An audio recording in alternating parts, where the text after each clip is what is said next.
Hey, welcome back. If this is your first time here, I'm really glad you found your way to this little corner of the internet. And if you've been here before, you already know what we do. We slow things down. We tell the stories history forgot to shout about. So go ahead, find a comfortable spot, let the day just fall away. Tonight we're going somewhere most people have never thought to look. Here's something I want you to think about for just a second.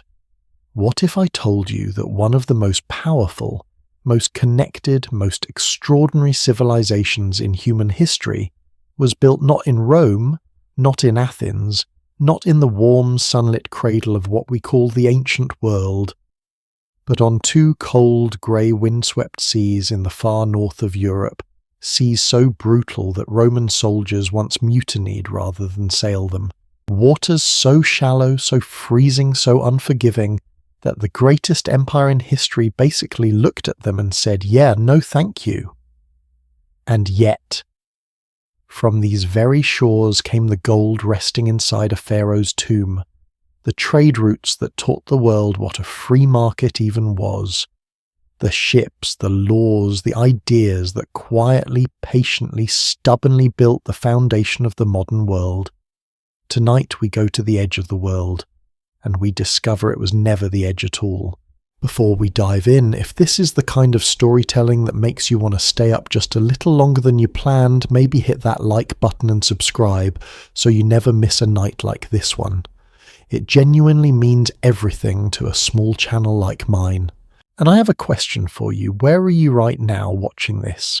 In bed with the lights off, on the couch with a cup of something warm, maybe somewhere on the other side of the planet where it is not even close to night time. Drop it in the comments. I read every single one and I love knowing where these stories travel to. All right, soft light, easy breathing, let's go. Let's start with a little geography. I promise I'll make it worth it. There are two bodies of water at the heart of everything we're going to talk about tonight. The first is the North Sea. It sits between Britain, Norway, Denmark, Germany, the Netherlands, Belgium, and France. It is not a gentle sea. It is cold, moody, and has absolutely no interest in making your life easy. Its average depth in most areas is only around 90 meters, which sounds like a lot until you realize the Atlantic Ocean right next door drops to nearly 3,000 meters in places. By ocean standards, the North Sea is essentially a very large, very dangerous, extremely cold puddle. The second is the Baltic Sea, even shallower, even colder for most of the year, nearly landlocked, wrapped around by what is today Sweden, Finland, Estonia, Latvia, Lithuania, Poland, Germany, and Denmark. Its water is so diluted with fresh water because dozens of rivers pour into it that in some winters the northern portions freeze completely solid. Not just a thin crust, solid. People walked across it. Horses and carts made the crossing on ice. In the 17th century, the Swedish army once marched an entire military force, soldiers, cavalry, cannons across the frozen Baltic to attack Denmark. And it worked. Now, if you were a scholar in ancient Rome and someone described these two seas to you, your first reaction would probably be, well, that sounds absolutely miserable. Why on earth would anyone choose to live there? And honestly, that is a completely reasonable thing to wonder, because the Mediterranean by comparison was a dream. Warm, predictable, calm enough for most of the year that you could sail it in a wooden boat without constantly wondering if today was the day you drowned. The Greeks had olive groves and sunshine. The Romans had wine and engineering and sophisticated roads. The Mediterranean was in the ancient world's eyes civilization, the North Sea. The Romans called it Oceanus Germanicus, the German Ocean. And their feelings about it were, let's say, complicated. There are actual historical accounts of Roman legions standing on the coast of what is today northern France, staring out at the grey, churning, howling water ahead of them, and simply refusing to go further. Not one or two soldiers, entire units. mutiny because the sea frightened them that much.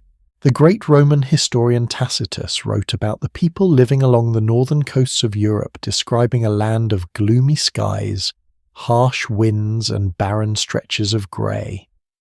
He wasn't wrong about the weather, to be fair, but what he completely missed, what most of the ancient Mediterranean world completely missed, was what those people were building in the middle of all that grey. And here is where the story gets genuinely interesting. Because difficult places have a remarkable way of producing extraordinary people. Think about it this way. If your environment gives you nothing for free, no warmth year-round, no naturally rich farmland in many areas, no gentle river to float your goods downstream without effort, then you are forced to develop something that softer climates never require of you. You're forced to get creative. You are forced to trust your neighbours, cooperate with strangers, share resources, and think ahead in ways that the comfortable rarely need to bother with. The people who settled along the Baltic and North Sea coasts across thousands of years and dozens of different cultures did all of that and more. They learned to read the sea the way most people read a familiar face. The colour of the water that meant a storm was building, the depth of the currents that told you exactly where you were even without being able to see the shore. The behaviour of certain birds that signalled land was close. They built boats not for the calm, predictable Mediterranean, but for brutal, grey-heaving, absolutely unforgiving northern swells. Boats with shallow drafts that could navigate rivers deep into the continent. Boats that could be dragged up onto beaches. Boats that were in their own way engineering masterpieces. And they developed trade networks. Not small local networks, not just a village here, a settlement there. We are talking about connections that stretched at their height from the frozen northern tip of Norway all the way down to the eastern Mediterranean, to the Black Sea, to Egypt. We know this is true, not because of legend or myth, because of physical evidence sitting in museums right now quietly waiting for people to pay attention to it. There is a substance, warm-coloured, golden translucent. It washes up on Baltic beaches after storms carried in by the sea from the ancient seabed. It is the fossilised resin of trees that existed 55 million years ago, long before humans ever walked the earth. Over millions of years that resin hardened into something astonishing, something that catches light in a way that seems almost alive. Ancient cultures who could not explain where it came from invented myths to account for it. Some believed it was solidified sunlight, or the tears of gods, or the crystallized grief of the earth itself. The ancient Greeks called it electron, and yes, that is exactly where the word electricity comes from, because they noticed it created a spark of static energy when rubbed against cloth. They were not entirely wrong about the magic. We call it amber, and it is going to take us in just a moment on one of the most extraordinary journeys in all of human history, because here is the detail that I cannot stop thinking about. The breast ornament of the Egyptian pharaoh Tutankhamun, one of the most famous burial treasures ever discovered, now resting in the Egyptian Museum in Cairo, contains large amber beads. And those beads were tested, scientifically chemically analysed, and the result was unambiguous. They came from the Baltic coast, a boy king buried in the Egyptian desert 3,000 years ago, wearing the fossilised tears of ancient trees from the frozen shores of northern Europe. That connection did not happen by accident. It was built slowly, deliberately across countless generations of traders and carriers and middlemen by the people living on these cold, grey, unremarkable-looking shores. The edge of the world, no. This was always the centre of something. The question is just how did they do it? And what did their actual lives look like day by day on those windswept beaches and foggy river mouths? What did they eat, fear, believe, and build? Because the amber is just the beginning, just the first thread in a story that stretches across thousands of years and touches almost every corner of the world in ways that most history books never quite explain. So let's pull on that thread. Let's follow the amber all the way from a stormy Baltic beach through river crossings and mountain passes and ancient sea roads until it rests golden and warm against the chest of a pharaoh in the Egyptian sand. Come with me. So, let's start with a storm. Not a metaphorical storm, an actual one, the kind that rolls in off the Baltic Sea in late autumn without much warning, turning the water from grey-green to black and piling waves 3, 4, 5 meters high against the flat sandy shores. The kind of storm that if you were a fisherman or a farmer living along those coasts 5,000 years ago, you would have watched from the doorway of your shelter with a mixture of dread and something else. Something harder to name, a kind of anticipation. Because after a storm like that, something happened on the Baltic shore that happened nowhere else in the world with quite the same regularity or quite the same generosity. The sea gave things back, not just debris and seaweed and the occasional lost oar. Scattered among the dark, wet pebbles glowing warm and translucent in the pale morning light, after the storm passed pieces of amber, golden honey-coloured, sometimes deep red-brown, sometimes almost clear as pale tea. Warm to the touch in a way that cold stone never is, light enough that a large piece sat in your palm like almost nothing at all, and if you held it up against the sky, the light passed through it and turned the whole world amber-coloured for just a moment.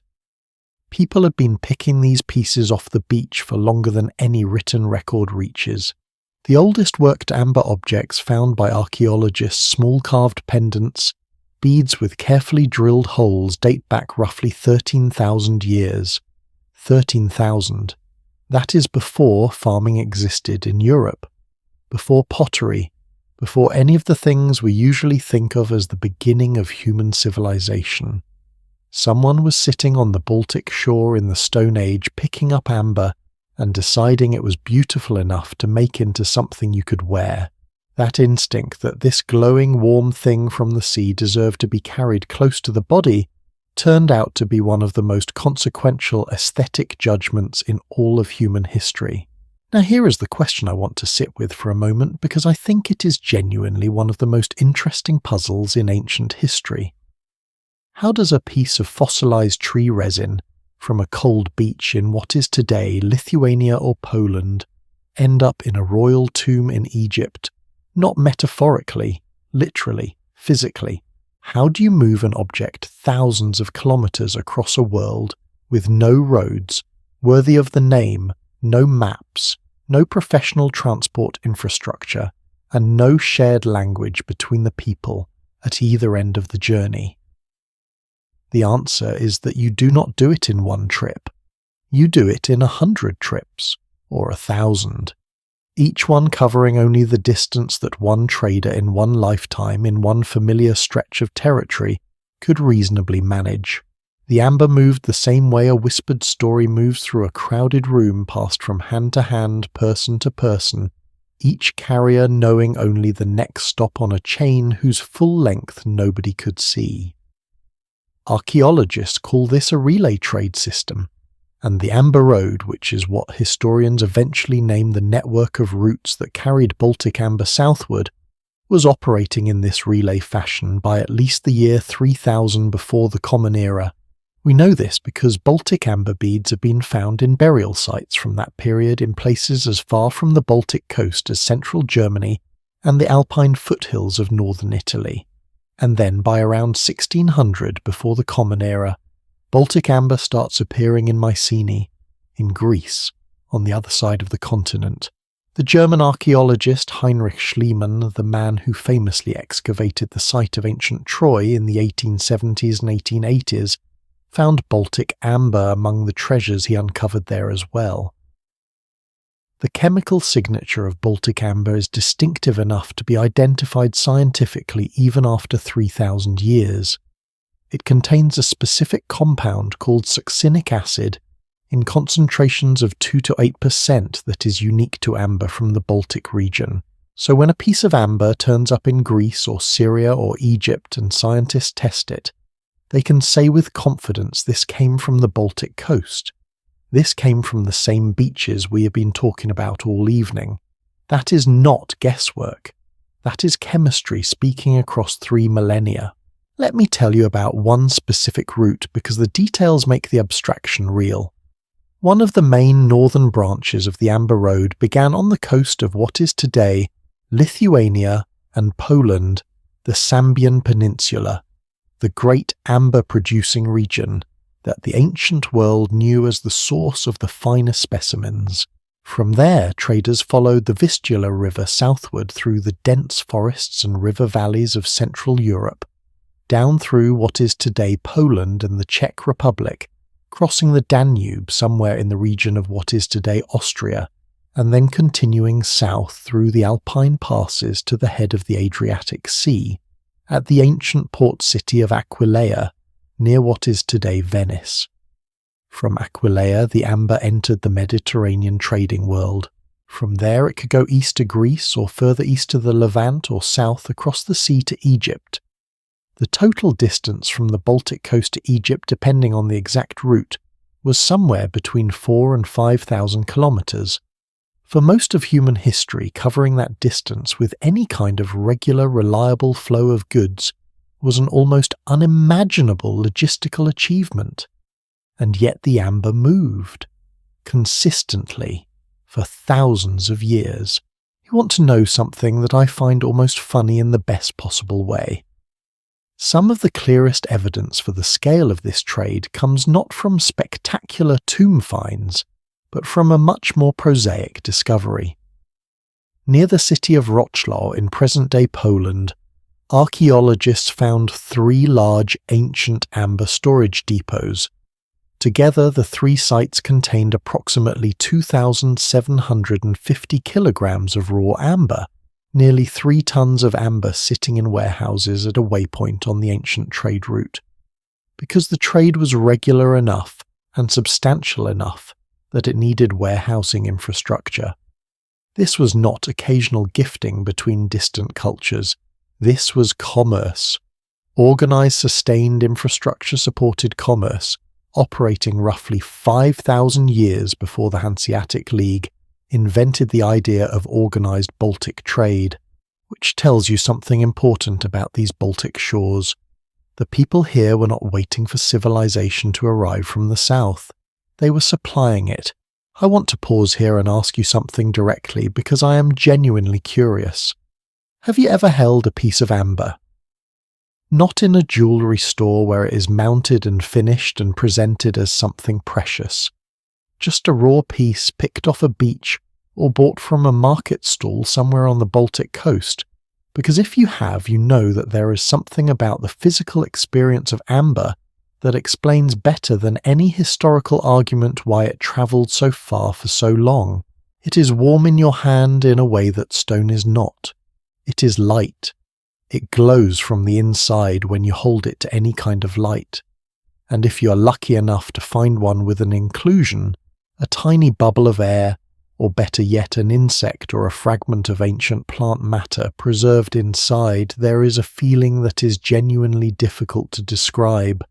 A feeling of contact with something impossibly old, 55 million years old. The ancient Greeks noticed this feeling. They created a myth about it.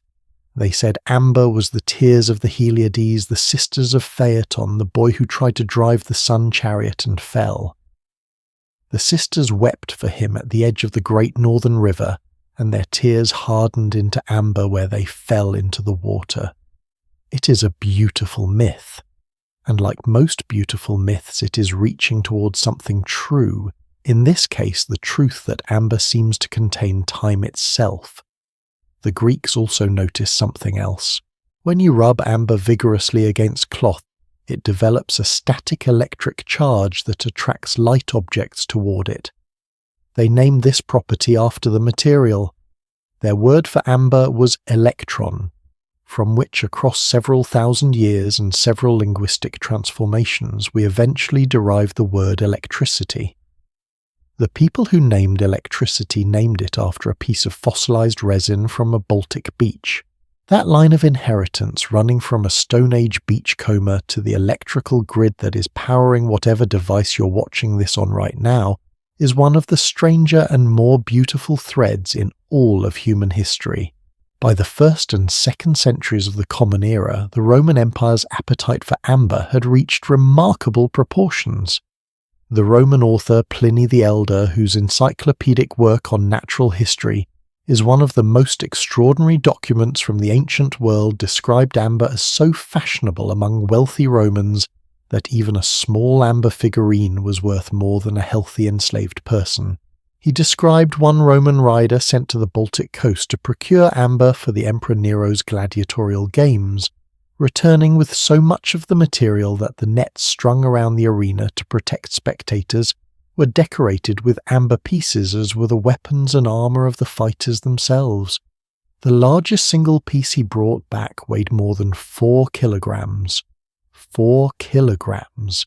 That is roughly the weight of a large dictionary, of a single piece of fossilized tree resin from a Baltic beach. What I find striking about this is not the extravagance. Roman extravagance is well documented and consistently staggering.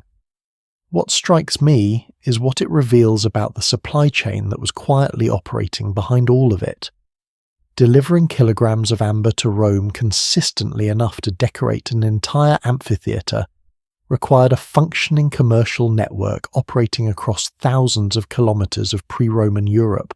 It required traders along the Vistula Alpine guides, Adriatic merchants, all working their sections of a route that nobody had formally organised, but that functioned for practical purposes as reliably as a modern supply chain. And then the Roman Empire fell. The Western Empire collapsed in 476 of the Common Era, and with it the reliable demand from the Mediterranean that had driven 5 centuries of intensive amber trade largely disappeared. The routes went quiet, the warehouses emptied, but the amber kept washing up on the beaches, and eventually, as the medieval world slowly reorganized itself and long-distance trade began again, new buyers appeared. The Christian Church had discovered amber, rosary beads, altar decorations, votive objects. The same amber that had decorated a Roman gladiator's armour now served the prayers of medieval Christians across Europe. The material changed hands and changed meaning and kept moving.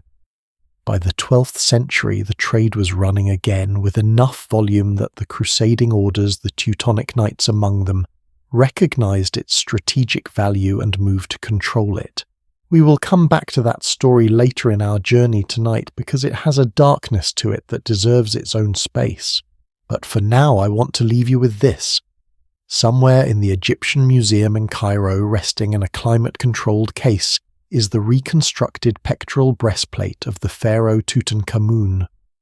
Among the gold and turquoise and carnelian and lapis lazuli of the original construction there are beads of amber.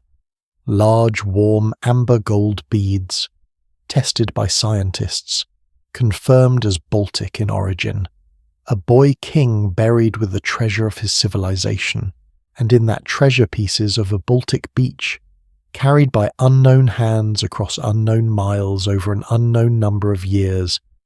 That journey is not a footnote to history, it is the whole point.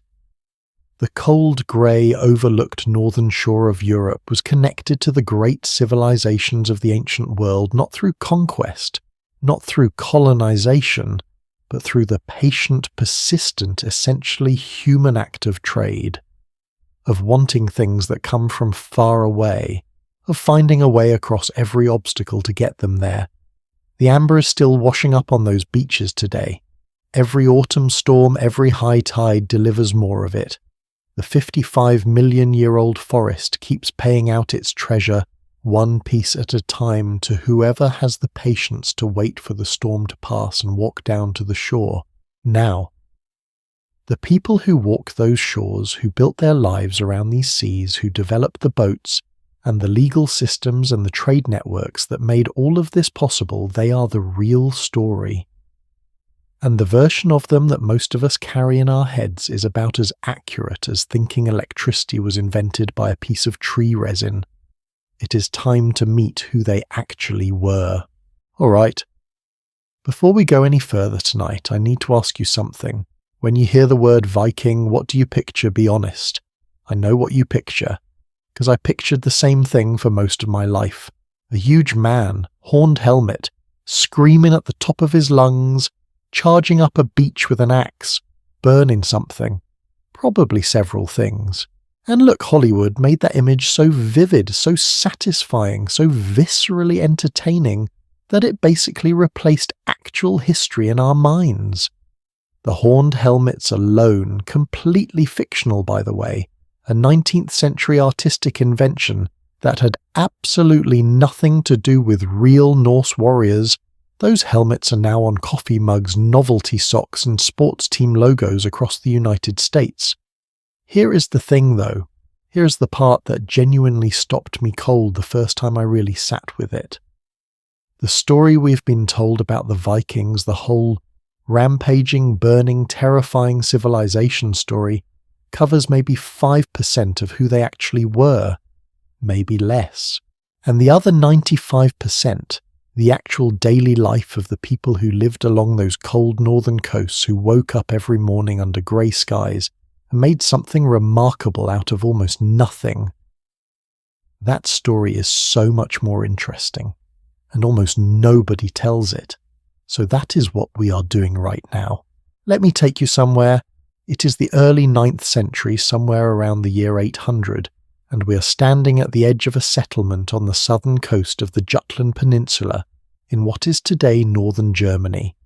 The place is called Hedeby, or Hythabu if you want the original name, and at this particular moment in history it is one of the most important, most cosmopolitan, most surprisingly civilized places in all of Northern Europe. I want you to hold that word, civilized, because we're going to completely rebuild what that word means by the time this part of our story is over.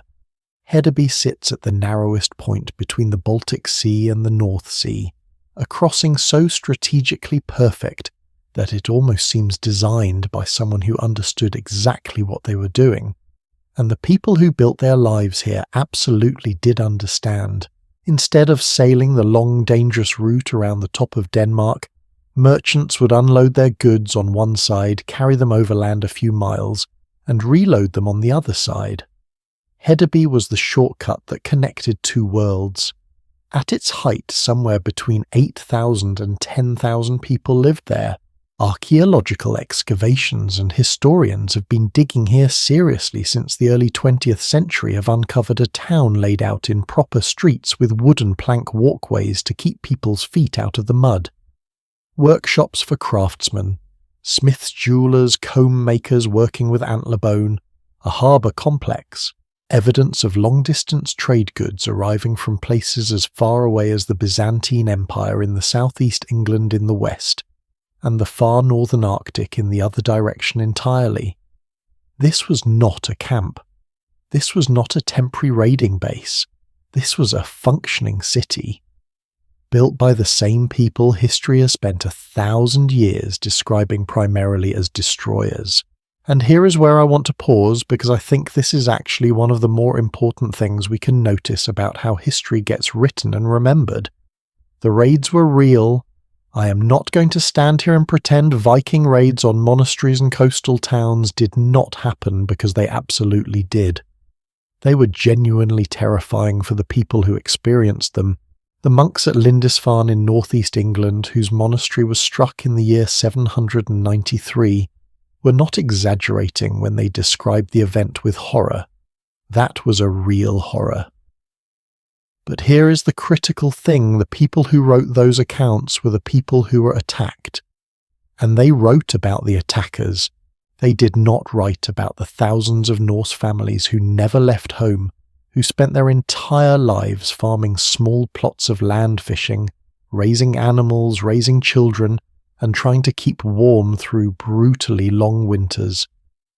Those people did not make it into the historical record because nothing dramatically terrible happened to anyone famous because of them. I find myself thinking about this a lot when I read history. The loudest stories are almost never the most representative ones. In reality, the overwhelming majority of people living along the Norse coasts of the Baltic and North Sea during the Viking Age, roughly the late 8th century through the early 11th century, were farmers. Ordinary, hard-working, exhausted farmers. They grew barley and rye in soils that were not particularly generous. They kept cattle, sheep, and goats. They supplemented everything with fish because the sea was right there and fish were reliable in a way that harvests sometimes were not. Now, can I tell you the detail about Vikings that genuinely makes people at dinner parties stare at me like I've just said something impossible? Vikings bathed more regularly than almost anyone else in medieval Europe. I know. Take a second with that. In Old Norse, Saturday was called Lugadag, washing day. Once a week as a cultural habit, Norse people bathed, they combed their hair, they groomed themselves. Archaeological sites across Scandinavia and at settlements like Hedeby and Birka, another extraordinary Norse trading town near what is today Stockholm, have yielded enormous quantities of combs, razors, ear cleaners and tweezers. Personal grooming tools buried as valued possessions because they were valued possessions. There are even accounts from English and French sources written by people who were not particularly fans of the Norse, complaining that Norse men were so well groomed and so particular about their appearance that local women found them attractive. One English chronicler from the 11th century essentially wrote a complaint that Danish men were stealing English women's attention by bathing too much and combing their hair too carefully. That is, in my opinion, one of the greatest footnotes in all of medieval history. But let us go a little deeper, because the physical daily life of these coastal communities was shaped by something even more interesting than hygiene habits. It was shaped by a legal and social structure that is genuinely surprising when you look at it closely. Norse society had the thing, written out as Thing. It was an assembly, a gathering of free people, where disputes were settled, laws were made, and decisions that affected the community were argued out in public. Every free man had the right to speak. Every free man had the right to bring a case. The thing met regularly on a schedule at a known location. Now, this was not democracy in the way we understand it today. Women and enslaved people were largely excluded, and the weight of your voice in the assembly depended heavily on your social standing and how many allies showed up with you. Let us be clear-eyed about that, but compare it to the contemporary system in most of medieval Europe, where a lord's word was simply law, and there was no formal mechanism for a common person to challenge it publicly, and the Norse thing looks remarkably progressive. Decisions were supposed to be reached by consensus, not just by force of personality or title. The assembly was where a king or chieftain had to come and make his case just like everyone else. The famous Icelandic parliament, the Althing, which was established in the year 930, grew directly out of this tradition. It is often cited as one of the oldest continuously operating parliaments in the world. The Althing still exists today. Iceland's parliament still carries that name. Think about that lineage. A form of public assembly born on cold Norse beaches over 1,000 years ago, still functioning in the 21st century. That is not the legacy of a people who are only good at burning things. Now I want to tell you about what a longhouse actually felt like. Because if you close your eyes and imagine a Viking home, you might picture something brutal and dark. And parts of it were. Let us be honest. The longhouse was exactly what it sounds like. Long low, often built partially into a hillside for insulation, with walls of wood or turf or stone depending on what was locally available. The roof was thatched. There were no windows in most of them because windows let in cold air, and cold was the enemy. The centre of the longhouse had a long fire pit running almost the full length of the building. That fire never went out if the family could help it, because starting a fire from scratch with flint and tinder in a Norwegian winter was not the kind of task you wanted to repeat unnecessarily.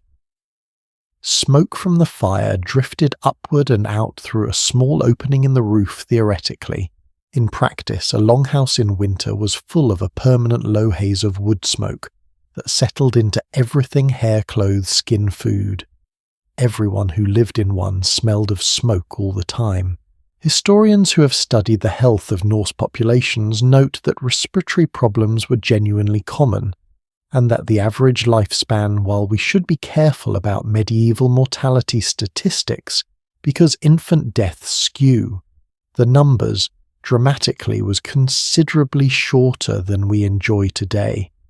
And yet, people cooked elaborate meals in these smoky spaces, not just porridge and dried fish, though those were certainly staples. We have evidence from archaeological plant and animal remains of a diet that included dairy products, wild berries, cultivated vegetables, occasional game, and seasonal fruits. Feasts, real feasts, not just more porridge, happened regularly and were taken seriously as social occasions. The sharing of food in Norse culture carried significant meaning. Hospitality was a moral value, not just a nice gesture. Ask yourself, and I genuinely mean this as a question, not just a rhetorical one, how different is that really from the way we use food today? The big family meal as a statement of care. The table as a place where community is reaffirmed. We carried that with us all the way from smoky Norse longhouses into our modern dining rooms. Most of us just do not know the distance the tradition travelled. There is one more thing I want to leave you with before we move forward. The word Viking itself. Most historians today believe it comes from the Old Norse word vik, meaning a small bay or inlet. A Vikinger with the R on the end that marks it as a noun was essentially someone who lurked in or departed from a bay. Someone who worked the waters of a cove, not a warrior, not a berserker, a person defined at the root of the word by their relationship to a particular kind of geography, coastal people, bay people, people whose entire world was organized around the curve of a shoreline and the depth of the water just offshore, and when you sit with that, when you let that original meaning settle in, the whole picture shifts. Because it turns out that Viking was never really about violence at its core. It was about water, about the relationship between people and the sea that was simultaneously their greatest resource, their highway, their food supply, and their most constant threat. Which brings us naturally to the people who knew that sea better than almost anyone, the people who did not raid it, who did not sail dramatically away from it on longships toward distant horizons, the ones who stayed, who got up before dawn every single morning and did the most unglamorous, most essential, most genuinely dangerous work that these northern coasts ever produced, the fishermen. And what they pulled from those grey, unforgiving waters, and what it eventually did to the entire economy of Europe, is a story that will make you look at a fish in a completely different way for the rest of your life. Let's keep going. Picture this. It is somewhere around the year 1200. The sun has not risen yet, and in northern Europe in the colder months that means it will not rise for another 3 or 4 hours. The world outside is black and cold, and the kind of quiet that feels almost physical, like something pressing gently against your ears. And somewhere along the coast, maybe on the flat, windswept shores of what is today the Netherlands, or on the rocky Danish coastline, or along the grey mudflats of northern Germany, a man is already awake. He has been awake for a while. He dressed in the dark, ate whatever was left from the night before, and walked down to the water's edge in the last hours before dawn. Not because he is particularly excited about his morning, but because the tide waits for nobody and neither does the sea, and if you want to eat this week, if you want your children to eat this week, you go when the water tells you to go. He is a fisherman, and his life is one of the most physically demanding, economically precarious, spiritually complicated, and historically underestimated lives in all of medieval Europe. We talk a lot about kings and merchants and warriors when we talk about the coasts of the Baltic and North Sea, and those people matter. They do, but they were the exception. For every merchant growing wealthy on Hanziatic trade routes, for every chieftain holding court in a great hall, there were hundreds of men and women whose entire relationship with these waters was more elemental than that, more personal, more daily. The fishermen were the ones who knew the sea in their bones, not as a highway to somewhere else, not as a boundary between kingdoms, as a place where you went to do the hardest work of your life every single day, with tools that were simpler than you might imagine, and with risks that were very, very real. Let me give you some numbers that help put this in perspective. The North Sea, in terms of weather, is genuinely one of the more unforgiving bodies of water in the world. Storms can develop faster there than almost anywhere in the Northern Hemisphere. Conditions can shift from calm to violent in a matter of hours. Medieval fishing boats, which were small, open or semi-open, wooden vessels, had essentially no protection from those conditions beyond whatever the fisherman himself could provide through skill and experience. Historical maritime records, and we have quite a few from various coastal regions dating back to the 12th and 13th centuries, suggest that in bad years, losses among fishing communities could be staggering. Entire crews, entire boats, not once in a generation, but with a regularity that these communities simply built into their understanding of what life meant. And yet they went, every morning when the conditions allowed it, because they had no real alternative. Now, here is the part of this story that I find genuinely fascinating and that almost never makes it into the popular imagination. What were they actually fishing for? If you ask most people that question, they will shrug and say, fish, maybe cod, maybe something. And cod is part of the answer. Cod fisheries in the North Sea and around Iceland were enormously important, and we will come back to that. But the fish that truly powered the medieval economy of the Baltic and North Sea coasts, the fish that was so critical, so universally needed, so strategically valuable, that wars were literally fought over the fishing rights to it, was herring. Small, silver, oily, abundant. Herring. I know that is not the dramatic answer anyone expects, but follow the logic for just a moment and I promise it pays off. Medieval Europe was a deeply Christian continent, and medieval Christianity had a very specific relationship with food. Specifically, the Church had established somewhere between 100 and 150 days per year, depending on the particular tradition and region on which eating meat was forbidden.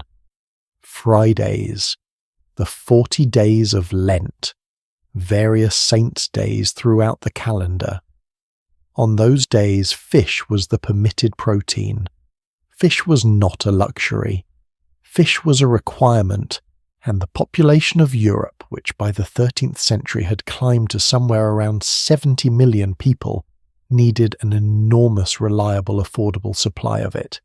Herring was the answer. Herring moved in schools so dense that contemporary sources described them as darkening the water, almost impossible to believe now, given how thoroughly those populations have been depleted by centuries of overfishing. But in the medieval period, herring was genuinely astonishingly abundant in the Baltic and along parts of the North Sea, and crucially, herring could be preserved. Salted and packed in barrels, herring could survive months of storage and travel hundreds of miles inland to feed people who never saw the sea in their lives. This made the fishermen who caught herring, and the merchants who distributed it, some of the most economically essential people in all of medieval Europe. It also made the herring fishery a target for anyone with the power to control it. The great herring fairs of Scania, the southern tip of the Scandinavian peninsula, in what is today Sweden, are one of those historical events that I think deserve far more attention than they usually get. Every late summer and autumn from roughly the 12th through the 15th century, the herring arrived.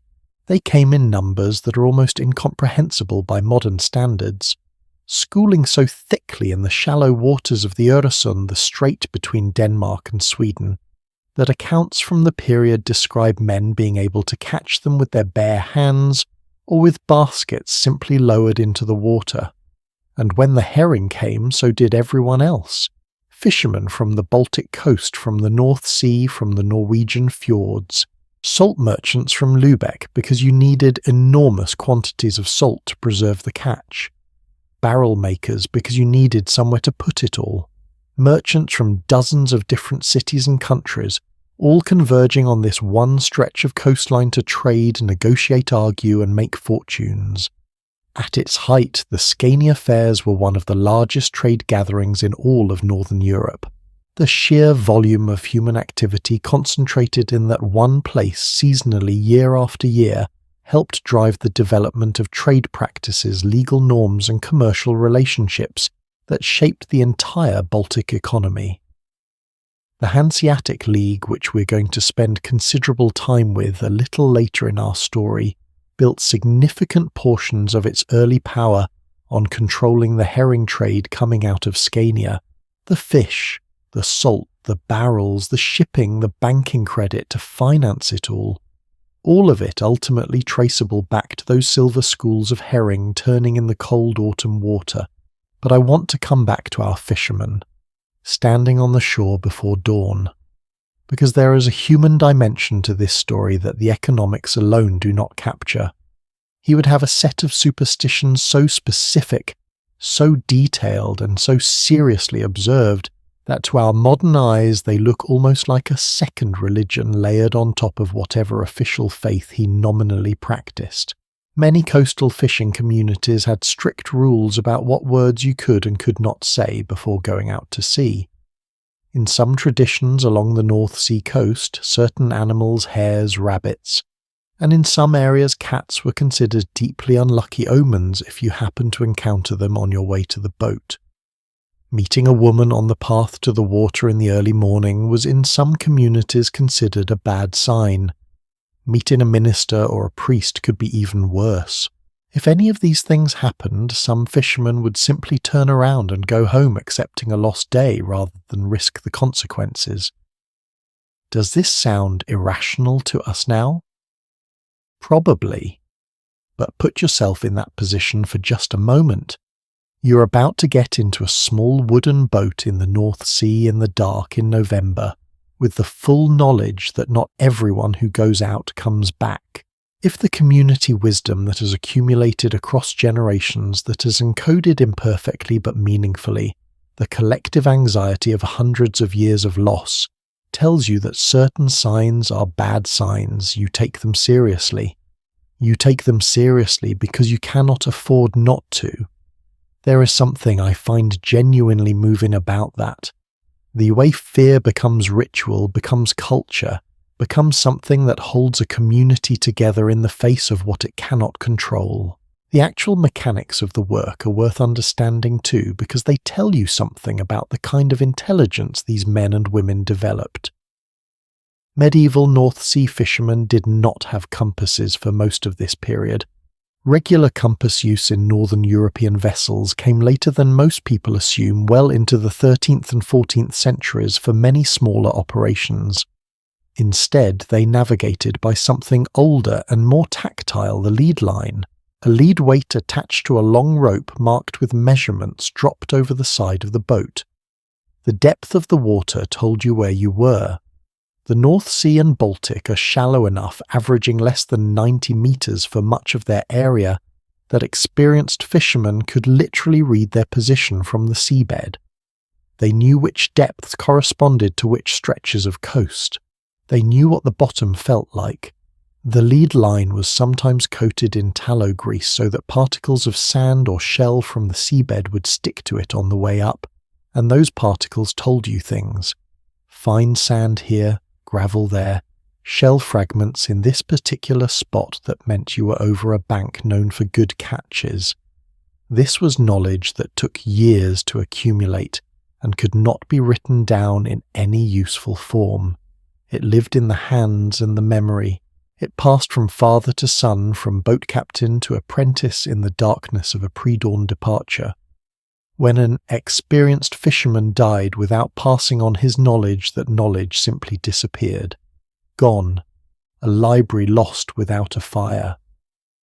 Think about how much of what we consider skill in the modern world is actually like that.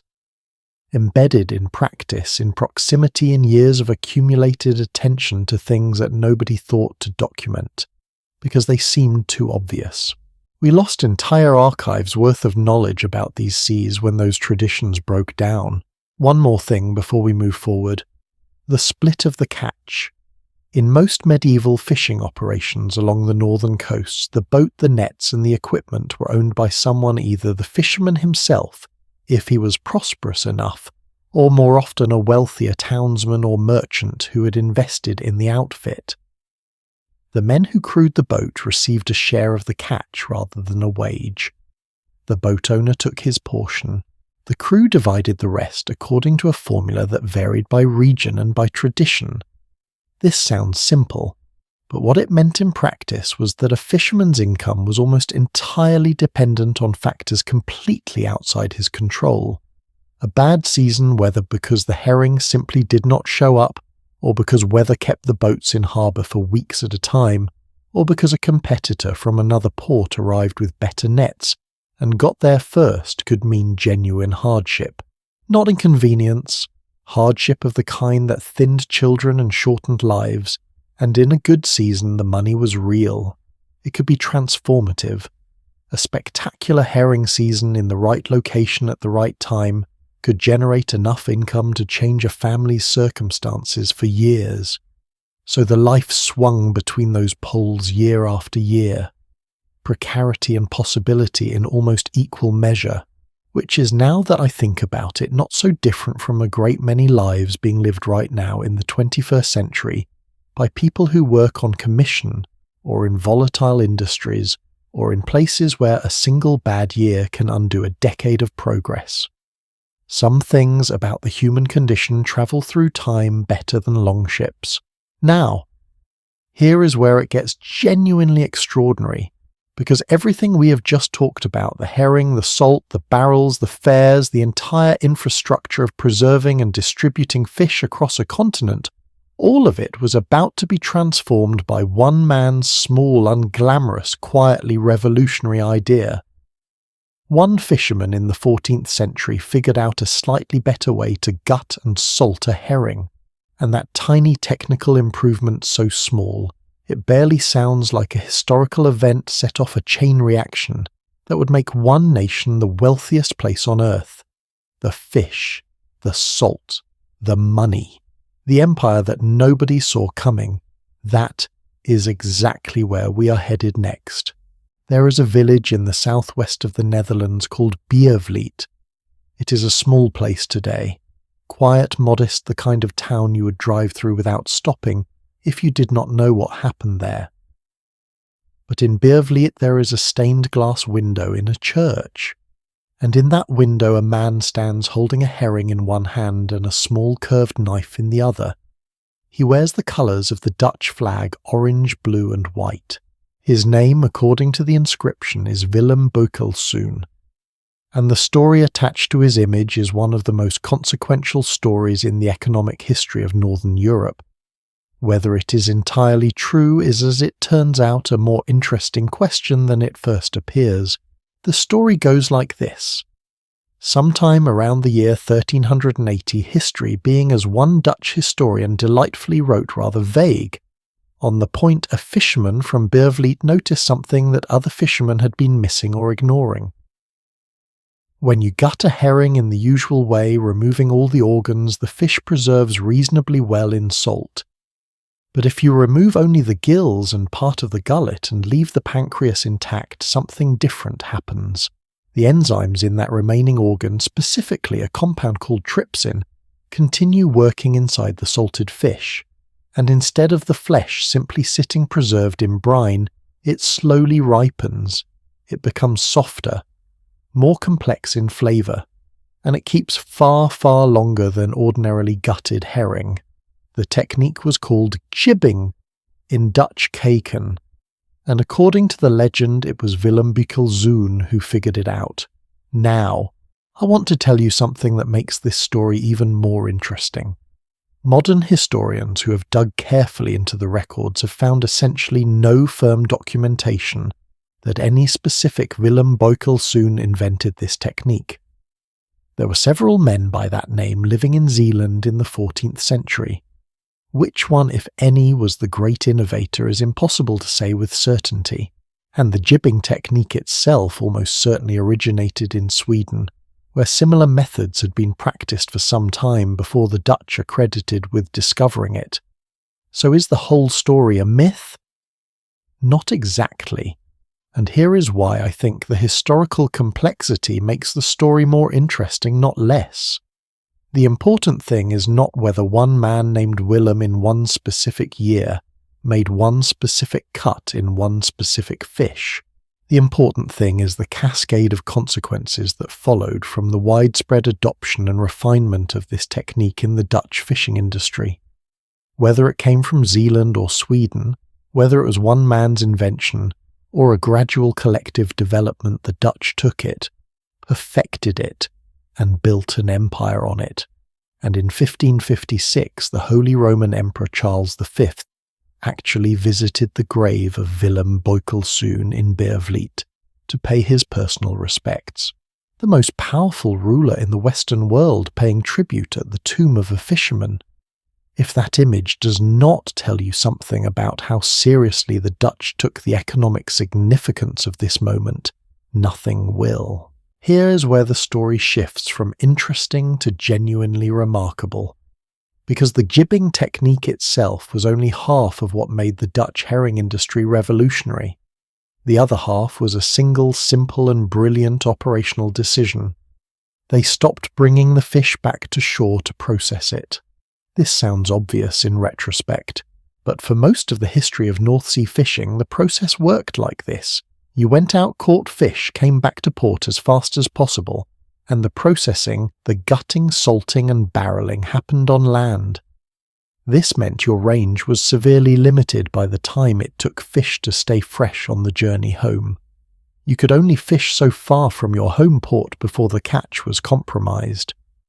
The Dutch broke that constraint entirely, starting in the late 14th century and accelerating through the 15th.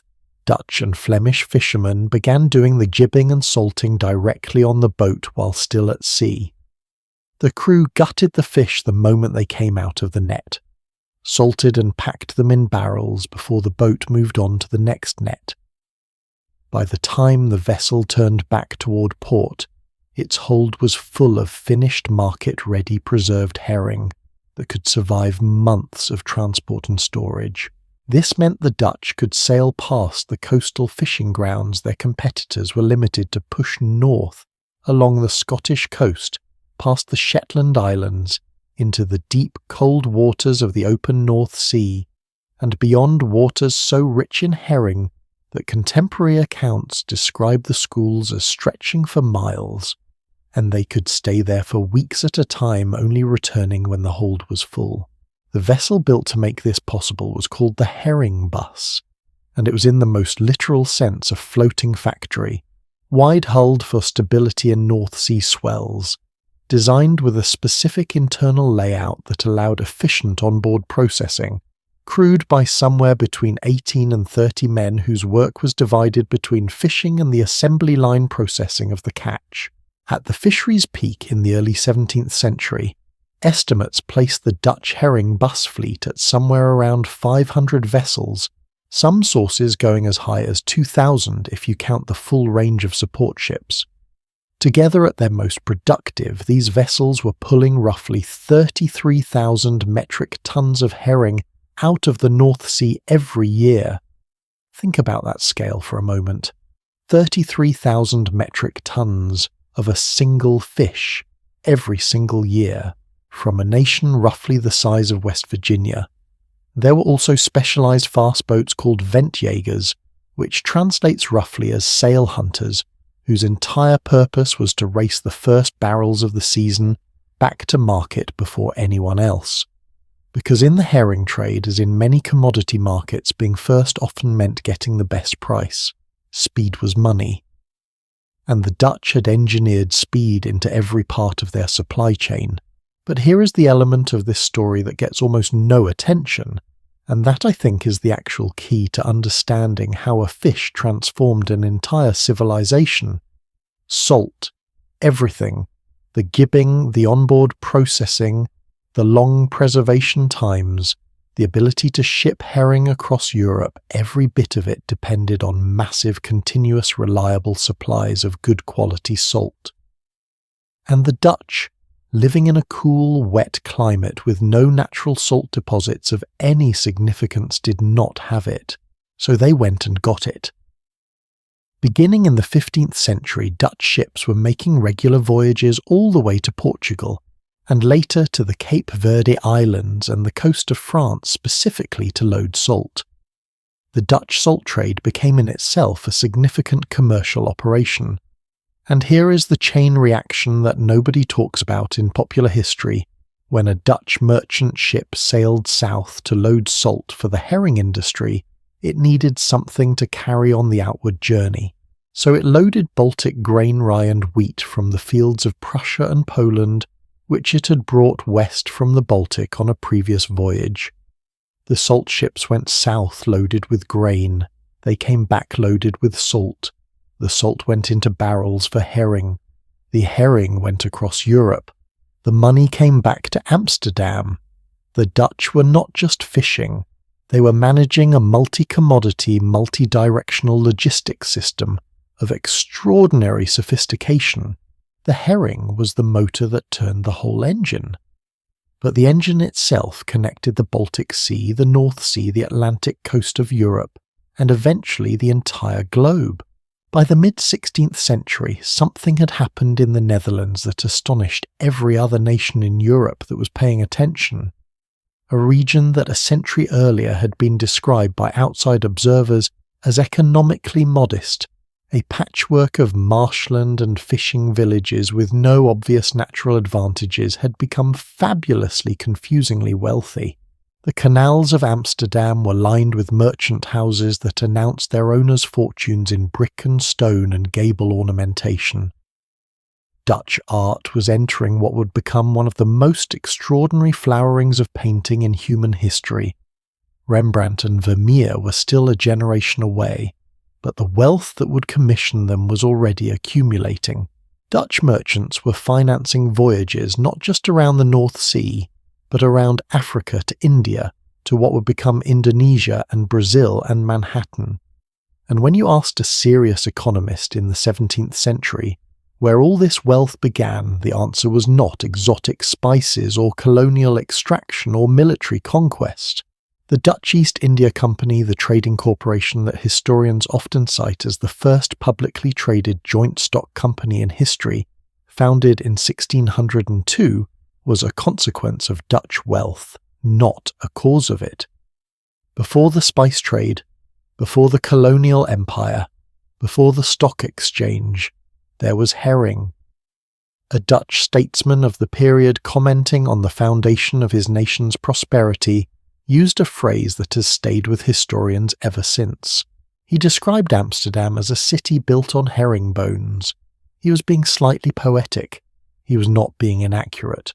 Now, I want to be honest with you about something because I think it matters when we tell these stories. The Dutch herring dominance did not happen in a vacuum.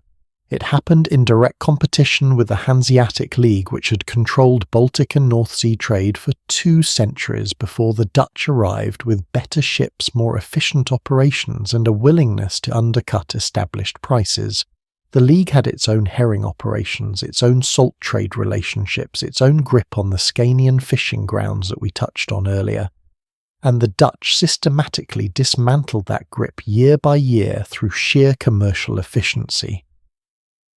By the early 16th century, Dutch ships were entering the Baltic in numbers that the Hanziatic League found genuinely alarming. They were offering lower transport costs, faster turnaround, and more flexible commercial terms than the old Hanseatic network could match.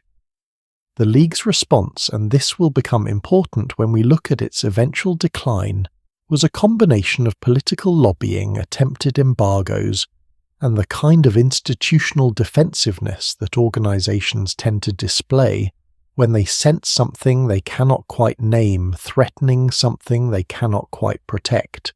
The Dutch were not going to stop. Because they had figured out something that the Hanziatic League, for all its centuries of commercial sophistication, had not yet fully grasped. The future of trade was not about controlling specific routes, or specific goods, or specific relationships.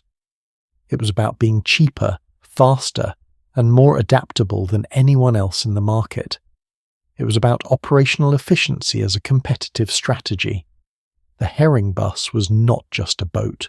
It was a proof of concept for an entirely different way of thinking about commerce. And the ship that took that proof of concept to its logical extreme came a little later in 1595. A merchant from the Dutch town of Hoorn named Pieter Jansz Leon refined the design of a vessel that would come to be known as the Vloot.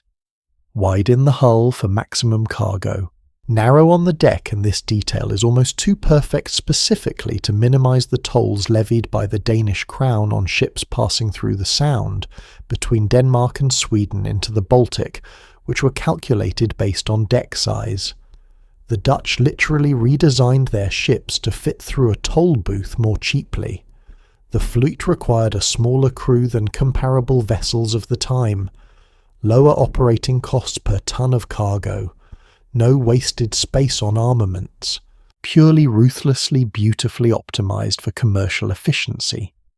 When the Dutch fleet of flights entered the Baltic trade routes that the Hanziatic League had dominated for 400 years, it was not a battle. It was barely a competition. The Dutch simply cost less to operate. And in commerce, as in most things, that is usually the end of the argument. I think about Willem Bokelzoon sometimes, whoever he actually was, this probable fisherman from a small village in Zealand, who may or may not have made a particular cut in a particular fish on a particular autumn day in the 1400s. Whether the legend is literally true or whether it is a kind of folk memory of a more gradual collective innovation, it encodes something real about how transformation works. It does not always announce itself.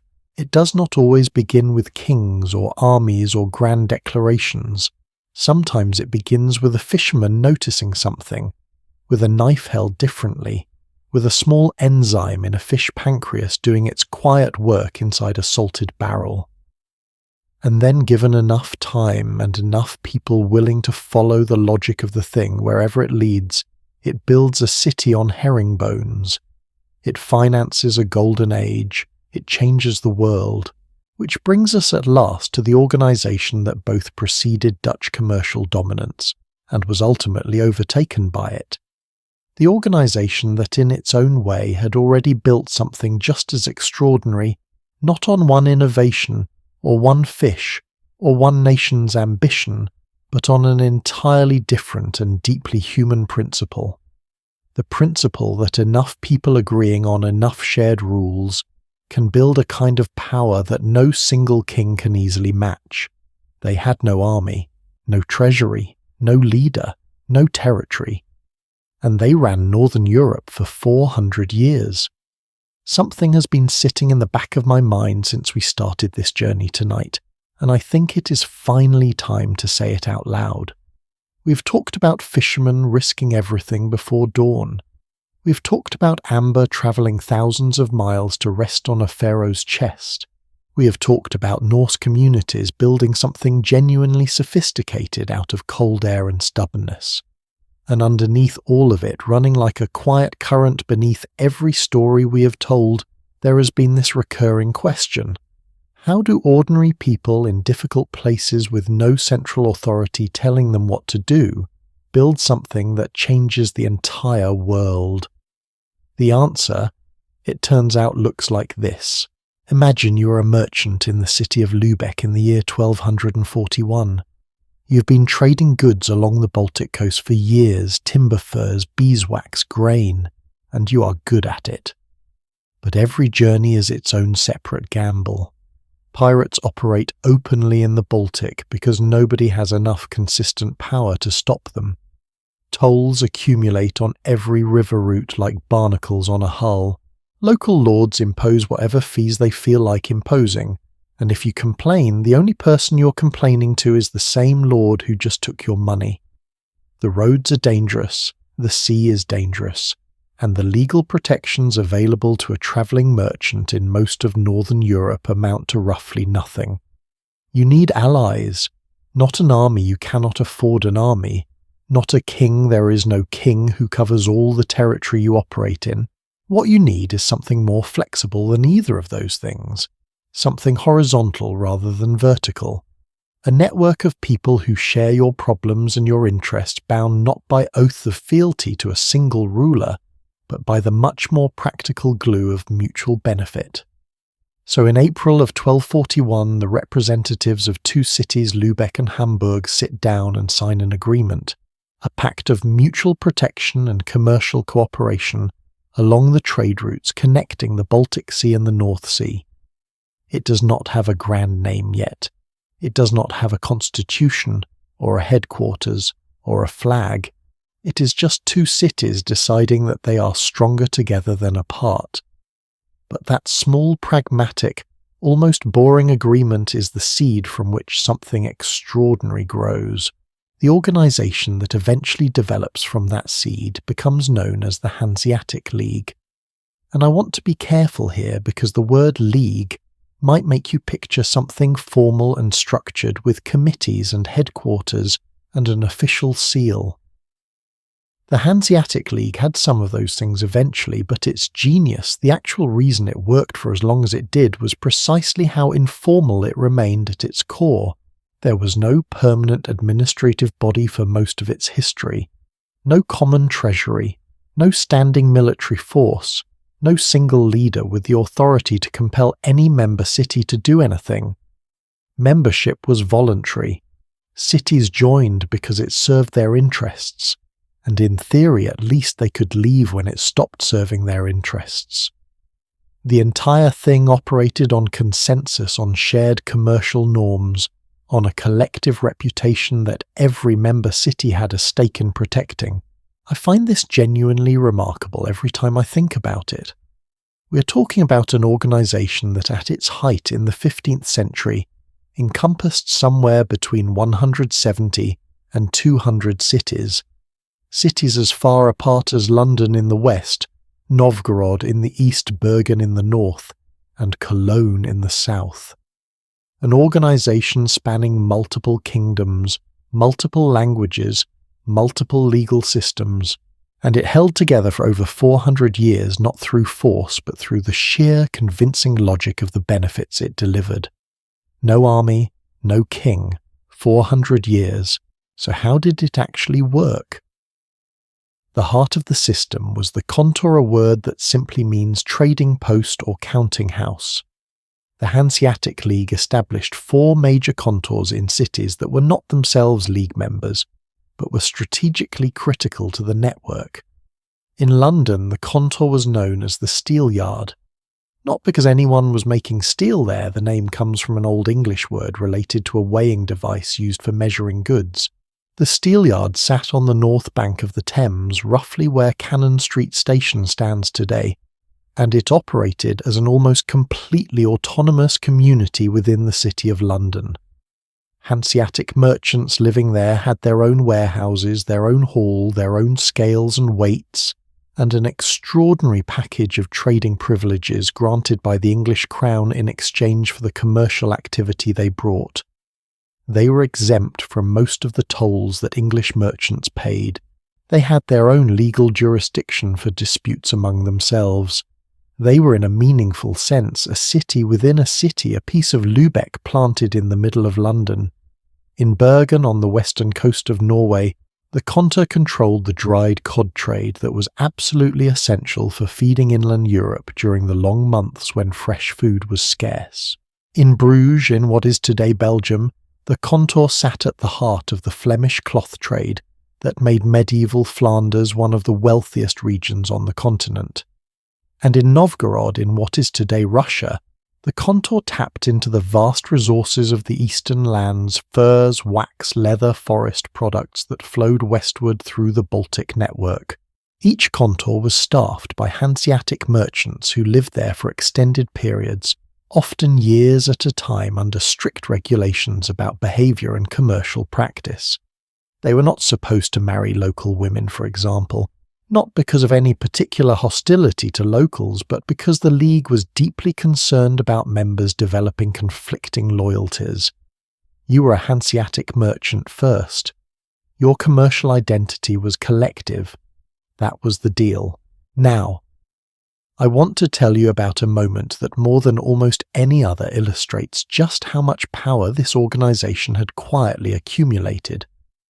In the year 1361, the King of Denmark, Valdemar IV, a man with an extremely high opinion of himself and a correspondingly low opinion of other people's property rights, decided to seize the island of Gotland and its main city Visby. Visby was one of the oldest and most important trading hubs in the entire Baltic, and Hanziatic merchants had significant interests there. Valdemar essentially walked in, took it, and then followed that by shutting down Hanziatic access to the crucial fishing waters off the Scanian coast. The League's initial response was the commercial equivalent of a very cold stare. They imposed a trade embargo on Denmark, stopped sending goods, stopped moving ships through Danish waters, essentially tried to strangle the Danish economy through economic pressure. It did not work immediately, partly because some non-Hanseatic merchants kept trading with Denmark, undercutting the embargo. So the League escalated. They assembled a naval fleet member cities contributing ships according to their size and resources, and in 1362 they went to war. Actual war, with a king, led by the mayor of Lübeck, a man named Johan Wittenborg, who sailed out with the combined fleet to challenge the Danish crown on the open water. The first campaign did not go as well as hoped. Wittenborg was captured, and the League, in a detail that says a great deal about how seriously they took failure, actually executed their own commander when he returned home. Not for cowardice, for incompetence and unauthorized negotiation. The message was clear: the standards here are high, and they apply to everyone. But the League did not stop. They reorganized, rebuilt the coalition, and came back. By 1370, after years of pressure, military, economic, diplomatic, they forced Denmark to sign the Treaty of Stralsund. And what the League extracted from that treaty is breathtaking in its ambition. Not just trading rights restored, not just compensation for losses. The Hanziatic League negotiated the right to veto who could become the next King of Denmark. Actual political veto power over the succession of a sovereign kingdom. A network of merchants with no king of their own sitting across the table from an actual monarch and telling him that they would decide who sat on his throne after he was gone. That is not a trade organization anymore. That is a superpower. And yet here is the thing that I think gets lost in all the geopolitical drama. The Hanziatic League's real power was never primarily military. It was informational and logistical. The network meant that a merchant in Lübeck had access to price information from a dozen different markets simultaneously. He knew what wool was selling for in London, what the demand for rye looked like in Riga, whether the herring catch in Scania was good or poor this season. In a world where most people operated with extremely limited information about conditions even 100 miles away, this was an almost unfair advantage.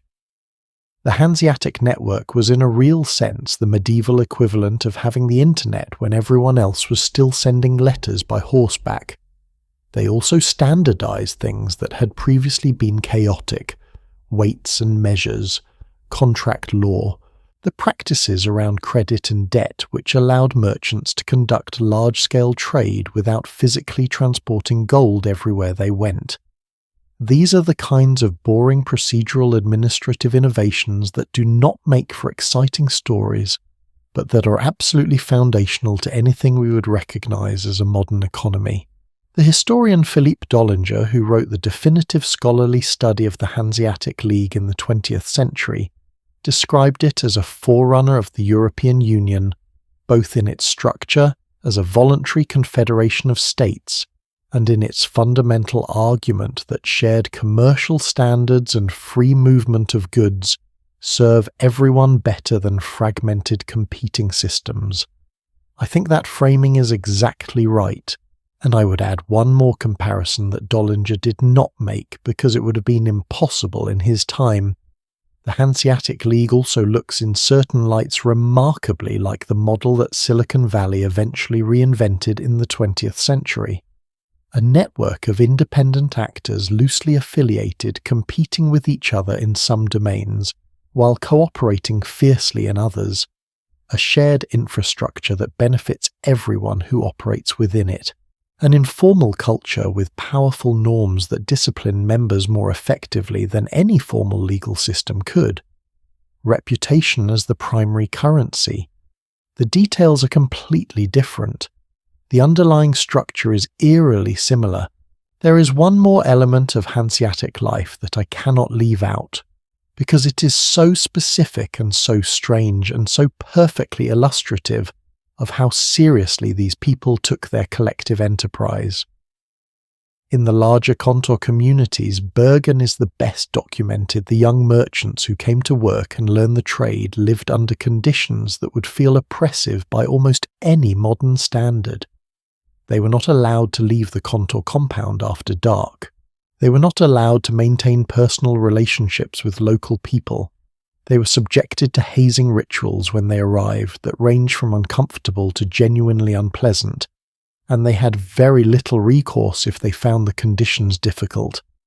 The entire system was designed to produce a particular kind of person, disciplined, commercially focused, loyal to the collective, above personal comfort, and deeply embedded in the norms and practices of the Hanziatic community. Now, was that a good way to treat young men? Probably not by any standard most of us would apply today. I am not going to romanticize it. But it produced something. It produced a coherent commercial culture that could operate consistently across dozens of cities and hundreds of years without a bureaucracy to enforce it. The values were not written in a rule book somewhere that someone checked. They were installed in people through years of living inside a community that modelled and enforced them, which raises a question I find genuinely interesting, and I would love to know what you think about it. Leave it in the comments if you feel like it. Is that how most lasting cultures actually work? Not through official rules, but through immersion, repetition, and social pressure applied young enough to become instinct. Because if it is, then the Hanziatic League did not just build a trade network. It built a civilization in miniature with its own values and its own way of forming the people who would carry those values forward. That is a bigger thing than moving barrels of herring. That is a genuinely big thing. And the cities that housed all of this, the physical places where these merchants lived, worked, argued, and built, those cities were extraordinary in their own right. Walking into Lübeck or Riga or Tallinn in the height of the Hanziatic era was not like walking into a rough medieval trading post. It was like walking into something that was by the standards of its time genuinely beautiful, genuinely designed, genuinely meant to last. The architecture alone tells you everything about how the League understood itself, and that is exactly where we are going next. Because the buildings these merchants left behind are still standing. Some of them are still standing right now tonight on those same coasts we have been talking about all evening. And they have things to tell us about what daily life inside the walls of a Hanziatic city actually felt like. What you ate, what you wore, what you were afraid of, and what you were proud of. Come with me inside the walls. Step inside for a moment. Not metaphorically, literally. Close your eyes if you want and walk with me through the gate. We are standing at the western entrance to Lübeck sometime in the middle of the 15th century, the height of Hanziatic power, the period when this city carried the unofficial but universally acknowledged title of Queen of the Hansa. The gate we're walking through is the Holstein Tor. It is still standing today, still in the same spot on the same ground, those twin round towers leaning very slightly toward each other, because the marshy soil underneath has been settling for 6 centuries. Brick. Dark red brick laid in intricate patterns rising maybe 30 metres above the road. The inscription carved into the stone above the entrance reads in Latin Concordia Domi Foris Pax, harmony within, peace without. That was the ideal, the aspiration carved in stone at the city's threshold, and whether or not the reality always matched the ideal, which it never entirely did because human beings are involved, the fact that they chose to write it, there tells you something about how these people understood themselves and what they were trying to build. The first thing that would strike a visitor arriving in Lübeck in the 15th century was the skyline. 7 church spires, rising above the surrounding rooftops in a jagged Gothic crown against the Baltic sky. 5 churches, 7 spires, all of them built from the same dark red brick that everything in this city was built from, because the flat northern German plain had no useful building stone anywhere nearby. The architects who were hired to build churches and merchant houses worthy of the wealthiest trading city in northern Europe had to work with what the land provided, and what the land provided was clay, so they fired brick, and they fired it and stacked it and vaulted it and buttressed it until they had created something that should not by any reasonable architectural logic have been possible in that material. The vaulted nave of St. Mary's Church in Lübeck, the mother church of an architectural style that would spread to over 70 daughter churches across the Baltic coast, holds the distinction of being the highest brick vaulted ceiling in the world. Not the highest vaulted ceiling, full stop. The highest brick vaulted ceiling, built by people who had no stone, working within the constraints of a material that was supposed to be second best, and producing something that no one has ever surpassed. I find that deeply satisfying in a way I can't fully explain. The city that had no natural advantages, no stone, no noble pedigree, no ancient history of empire, looked at what it had and built the highest vaults in the world from it. But let's come back down from the spires, because the street level of a Hanziatic city is where the actual life happened, and it was considerably more interesting and more complicated than the grand ecclesiastical architecture suggests. Walk with me down Breite Strasse Broad Street, the main commercial artery of Lübeck, running roughly north to south through the island of the Old Town. The houses here are merchant houses, and they have a specific architectural logic that is worth understanding because it tells you everything about how these people organized their lives and their work. A typical prosperous Hanseatic merchant's house from the 15th century was tall and narrow property, was at a premium in a city surrounded by water, and every metre of street frontage was valuable. The facade facing the street was the public face of the enterprise, imposing, decorated with carved brick details and stepped gables that announced the owner's wealth and taste. Behind the facade, the house ran deep. The ground floor at street level was workspace, storage for goods, counting rooms, the practical infrastructure of commerce.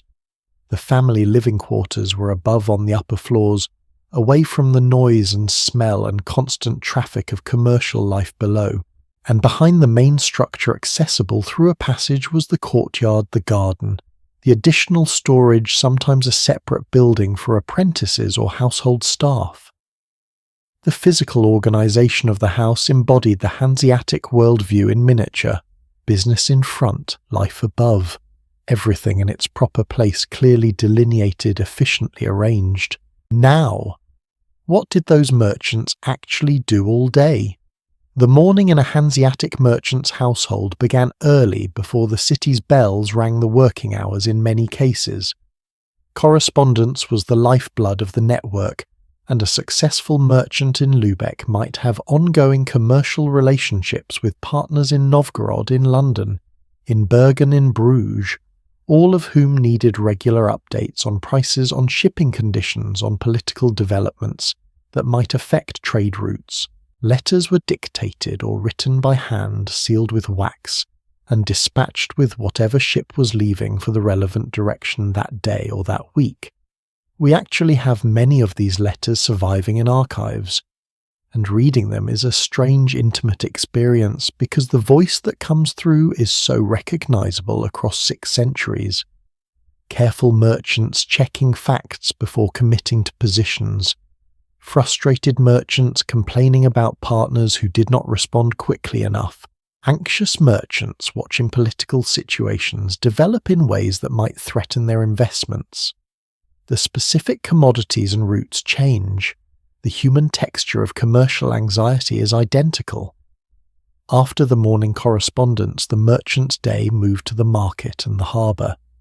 Lübeck's position on the Treve River connected to both the Baltic and the overland routes running south and west, meant that on any given day a variety of goods might be arriving or departing.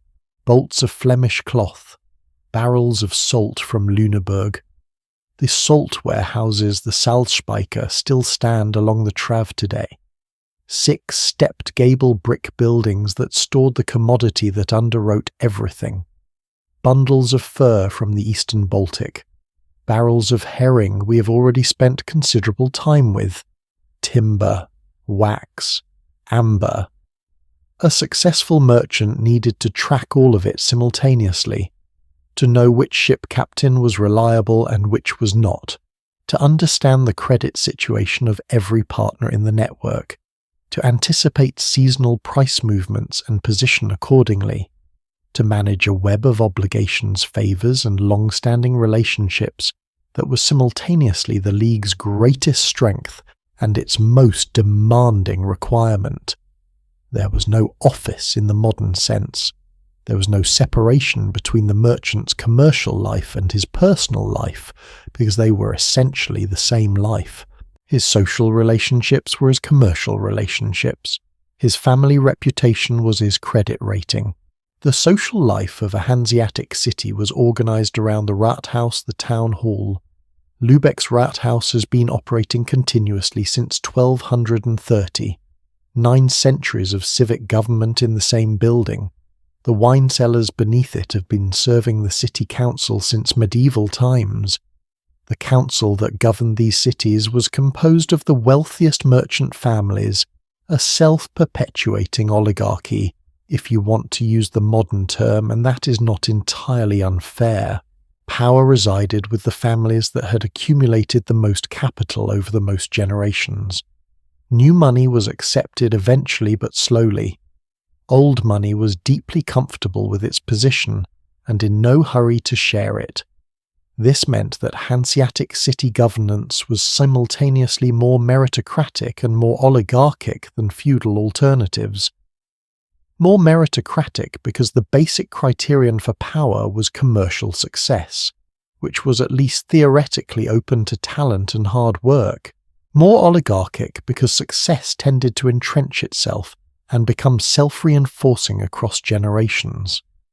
The great merchant dynasties of Lübeck families like the Möllers, the Verendorps, the Kochs, appear again and again in the commercial and political records across multiple centuries. They were not nobility in the feudal sense, but they had invented their own version of aristocracy built on ledger books rather than land grants.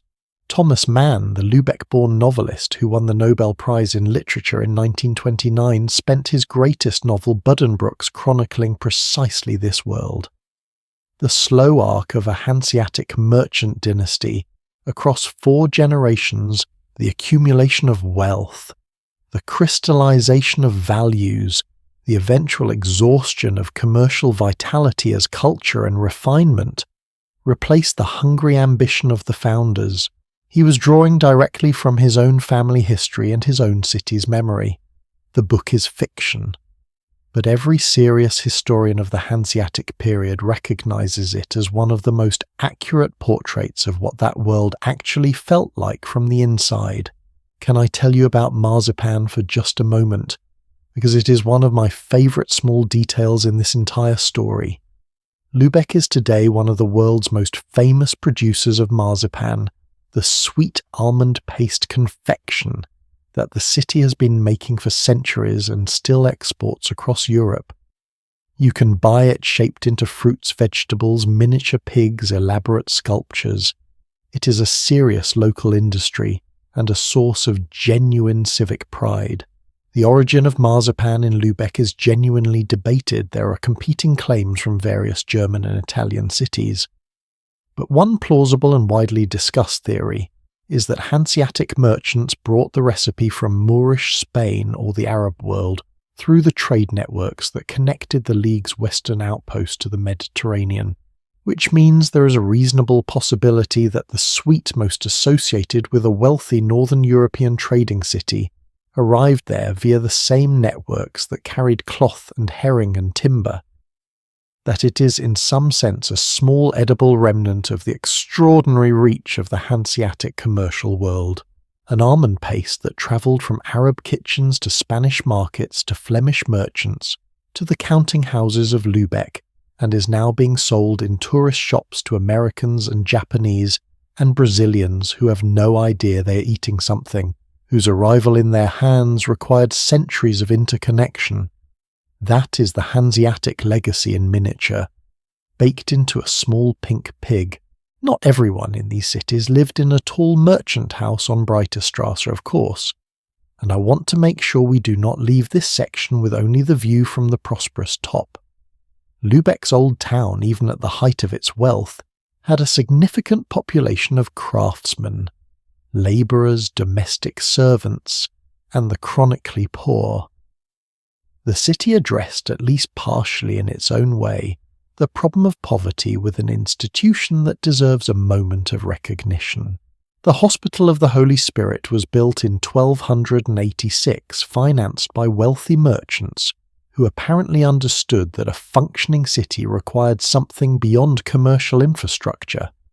It provided housing and care for the old, the sick, and those who could not support themselves. One of the oldest operating social welfare institutions in all of Europe, still there today, still caring for elderly people in some capacity 6 centuries later. What I find interesting about this is the funding model. This was not charity from a king or a religious institution mandated by the church. It was merchants' people who had built their entire worldview around commercial calculation, deciding that the city they lived in needed this thing and paying for it. Whether this was genuine compassion or enlightened self-interest in maintaining a stable community, or simple civic pride, or all three at once, I genuinely cannot say. But the building has been standing and functioning for 740 years. Whatever motivated it, it worked. There were also in Lübeck's residential alleys approximately 180 of them, running off the main streets and leading to tucked-away courtyard residences, the homes of people who could not afford street frontage, but who had found a way to live within the city's protection nonetheless. About half of these alley systems still survive today, their small brick cottages and cobbled courtyards, now among the most sought-after real estate in the city. 600 years ago they were the working-class neighbourhoods of the Hanseatic world. The people who lived there, the rope makers, the barrel makers, the dock workers, the women who processed fish and wove cloth and cooked and washed and maintained the entire domestic infrastructure on which commercial life depended, they are harder to find in the historical record. Their names appear occasionally in court documents, in parish records, in the accounts of the guilds that regulated their trades. But they do not leave behind correspondence and commercial ledgers the way the great merchant families do. There is one more space in this city I want to take you to before we move on, because it captures something about the Hanseatic world that all the commercial statistics in the world cannot quite convey. Go back to St. Mary's Church. Stand inside under those improbable brick vaults. Look up at the astronomical clock on the north wall. It was installed in 1405 and still functions today, still marking the hours and the planetary positions with the same mechanism that a medieval clockmaker assembled over 600 years ago. On the hour, small mechanical figures emerge and process around a track. The figures represent the apostles. They march past a figure of Christ who blesses them each in turn. This is a clock built by and for merchants, people who organize their entire lives around precise time, the departure of ships, the opening of markets, the deadlines of commercial contracts. And they commissioned a mechanism that tracked not just hours, but the movements of planets, not just the commercial calendar, but the sacred one. They built something simultaneously practical and magnificent, functional and beautiful, rooted in commercial necessity, and reaching towards something they could not put a price on. That is the Hanziatic world in a single object, counting the hours, watching the heavens, blessing what passes beneath. And the people who moved through these spaces, who lived in the alley cottages and the merchant houses, who worshipped under the brick vaults and bargained at the market stalls, they were not simply the commercial actors that the ledger books record. They were full human beings with families, fears, ambitions, and in some cases an extraordinary degree of agency that the standard historical narrative of this period rarely credits them with. Because when we look carefully at who was actually running things in these Hanziatic households, who kept the accounts when the merchant travelled, who managed the relationships, who made the decisions that kept the commercial enterprise alive, across the long months when the men of the house were away on voyages that could last half a year, we find something that I think will genuinely surprise you. And that is exactly where we're going next. There is a particular kind of erasure that happens so slowly, so quietly, that most people never notice it happening. It is not like burning a library. It does not announce itself. It happens one omission at a time, a name left out of a chronicle, a role described as belonging to a husband, when the records actually show it was the wife, a legal right that existed for centuries, but that nobody thought important enough to mention, because it seemed at the time simply ordinary. And then enough time passes, and the ordinary becomes invisible, and the invisible becomes forgotten, and eventually someone writes a history book and half the people who actually lived through the history are simply not in it. Tonight I want to put some of them back. Let me ask you something before we go further. When you try to picture a woman living along the Baltic or North Sea coast in, say, the 10th or 11th century, what do you see? Be honest with yourself for a moment. I think most of us, if we are being truthful, default to a very particular image. A woman at a loom, a woman tending a fire, a woman waiting for the men to come home from the sea or the raid or the trading voyage. Patient, domestic, peripheral to the actual story. That image is not entirely false. Domestic work, the weaving, the food production, the management of a household's resources was absolutely real, and it was genuinely demanding, and it was how a large portion of women in these communities spent much of their time. But it is maybe 20% of the actual picture, and the 80% that gets left out is what I find remarkable. Start with the law. Because the law tells you what a society actually believes about people underneath all the stories it tells itself. In the legal codes of medieval Norse society, and we have actual written records of these codes, particularly from Iceland, where the legal tradition was meticulously documented in a body of law called the Gragas, compiled in the 12th and 13th centuries, but reflecting practices that were considerably older. A woman had rights that her contemporaries in France, England, or the Holy Roman Empire simply did not possess. A Norse woman could own property in her own name, not in trust, not administered by a male guardian, not contingent on her marital status. In her own name. A Norse woman could initiate divorce, not just accept one or be subject to one, initiate one. The grounds did not need to be extraordinary, persistent neglect, failure to provide certain personal conduct she found unacceptable. There are saga accounts of women publicly announcing a divorce before witnesses, which was the legal procedure, and walking away with their own property intact. A Norse woman whose husband died did not automatically fall under the authority of the nearest male relative. She became in legal terms a fully autonomous person, able to manage estates, conduct business, enter contracts, and make decisions about her own household without requiring a man's signature or approval. Now, I want to be careful not to paint this as a medieval feminist paradise, because it was not. The Thing assembly, as we discussed earlier, was dominated by men. Social pressure was real. Violence against women existed and was not always adequately addressed by the legal system.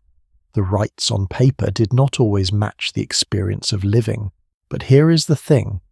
The gap between the legal reality of a Norse woman's life and the legal reality of a woman's life in most of the rest of medieval Europe was not small. It was vast. It was the difference between being a legal person and being in many frameworks, essentially a legal dependent of whatever man was nearest. And the question worth asking is why? Why those coasts? I have my own theory about this, and I acknowledge it is a theory, not a settled historical fact. But I think it comes back to the same thing that shaped everything else about these northern coastal communities. The environment was demanding enough that competence mattered more than convention. When your husband is at sea for months, whether fishing or trading or on a long voyage, and you are running a farm, managing livestock, preserving food for winter, making decisions about resources, handling disputes with neighbours, potentially defending the property, you cannot afford to be legally invisible. The community cannot afford for you to be legally invisible, because the community needs you to be functional, to be authoritative, to be capable of acting without waiting for a man to come home and tell you what to do. Necessity again doing what ideology rarely manages, creating a form of practical equality, not because anyone sat down and decided equality was a value worth enshrining, but because the alternative was simply too expensive. Now, I need to tell you about a grave. In the Swedish town of Birka, the same important Norse trading settlement we touched on earlier in our story, on an island in Lake Mälaren near what is today Stockholm, archaeologists in the late 19th century excavated what they identified as a warrior's grave. Burial chamber, BJ 581 as it is recorded in the academic literature. The grave was exceptionally well appointed. 2 horses, a full set of weapons, sword, axe, spear, armor-piercing arrows, a battle knife. A gaming set which historians interpret as evidence of someone who's expected to plan and strategize, a marker of command, not just combat participation. Everything about the burial suggested a person of high military status. For over 100 years, archaeologists assumed without much question that this was a man. The weapons, the horses, the military equipment, the assumption was so automatic that it was barely examined. Then in 2017, a team of researchers conducted ancient genetic analysis on the skeletal remains. The results were unambiguous. The person buried in that grave with the weapons and the horses and the gaming set, and all the markers of high military status, was biologically female. The academic debate that followed was, to put it gently, spirited. Some scholars pushed back hard, suggesting alternative explanations. Maybe the grave goods belonged to a previous burial and were mixed in accidentally. Maybe the burial was symbolic rather than literal. Maybe this did not mean what it appeared to mean. The debate is genuinely ongoing in academic circles, and intellectual honesty requires acknowledging that. But the physical evidence is what it is, and it sits alongside other archaeological finds, women buried with weapons in various sites across Scandinavia, and the saga literature that describes women who took up weapons and fighting roles, the so-called skjaldmær or shield maidens, and together they suggest something that the standard narrative of Norse women simply sitting by the fire does not accommodate. The coastal world of the Norse was more complicated, more varied, more interesting than the version most of us inherited, Let me shift now from the Norse world to the Hanziatic world, because the story of women in Hanziatic port cities is a completely different chapter, and it is one that I find genuinely moving in a different way. The official Hanziatic merchant class was male. The guilds, the trading privileges, the political representation within the contour system, all formally male. If you had asked a Hanziatic merchant in the 15th century whether women participated in long-distance trade, he might have given you a look of polite confusion, and then he might have gone home to let his wife handle the accounts. Because what actually happened in Hanziatic households, and we know this from surviving account books, legal records and correspondence, particularly from the cities of Lübeck and Hamburg, was considerably more complicated than the formal structure suggested. Merchant wives were deeply involved in the commercial operations of their households, not as passive assistants, but as active participants who understood the business-maintained relationships with clients and suppliers, and in many cases made significant decisions independently, while their husbands were away on trading voyages that could last months or years at a time. There are surviving letters from the 13th and 14th centuries, actual correspondence, not later accounts, in which wives of Hanziatic merchants write to business partners with full authority, negotiating terms, managing payments, handling disputes. Not apologetically, not with a note explaining that their husband would confirm everything when he returned. Just directly, as someone who knows what they're doing and expects to be treated accordingly. And when a Hanziatic merchant died, something remarkable often happened. His widow did not step back from the business. She ran it. There is a formal term that appears in the legal and commercial records of Hanziatic cities, the widow as a recognized commercial entity able to trade under the family name and maintain the family's trading privileges in her own right. In Hamburg, legal records show women operating as independent merchants, not under a husband's name, not in a secondary capacity, but as principal traders with their own commercial standing. One remarkable category that historians have identified in the records of several Baltic port cities is women trading specifically in amber and luxury goods, operating in the same networks, and sometimes the same marketplaces as their male counterparts. The records do not always highlight this, because to the people keeping the records it was apparently not unusual enough to require special comment. Ordinary. Again, the ordinary that becomes invisible over time. There is something I want to dwell on for just a moment, because I think it matters beyond the historical facts themselves. We have this tendency, and I notice it in myself too, so I am not pointing fingers to assume that progress is linear. That equality is something we invented recently, and are gradually extending backward through history, like a light being turned on in a dark room. Past equals dark. Present equals light. The arrow of time moves in one direction, but the women of the Norse coasts and the Hanziatic cities complicate that story considerably. Not because medieval Northern Europe was some kind of paradise of gender equality, I've already said it was not, but because the specific conditions of these specific places produce specific forms of autonomy and legal recognition that then got partially lost. Not extended, lost. As the more hierarchical, more rigidly patriarchal structures of later centuries consolidated and spread northward, and absorbed these coastal cultures into their frameworks. Progress is not linear. Rights that exist can disappear. Ordinary arrangements that a community takes for granted can become extraordinary, and then impossible within a generation or two, if the conditions that made them possible change. That is a lesson with an edge on it, if you want to find one, and I think the women of these northern coasts would have found something wry to say about it if anyone had thought to ask them. Which brings me to one last woman I want to mention tonight, because she is, in my opinion, one of the most remarkable human beings in all of medieval European history, and she almost never appears in the popular imagination of this period. Her name was Goodrid Thorbana. She was born in Iceland around the year 975 or 980. She travelled to Greenland as a young woman.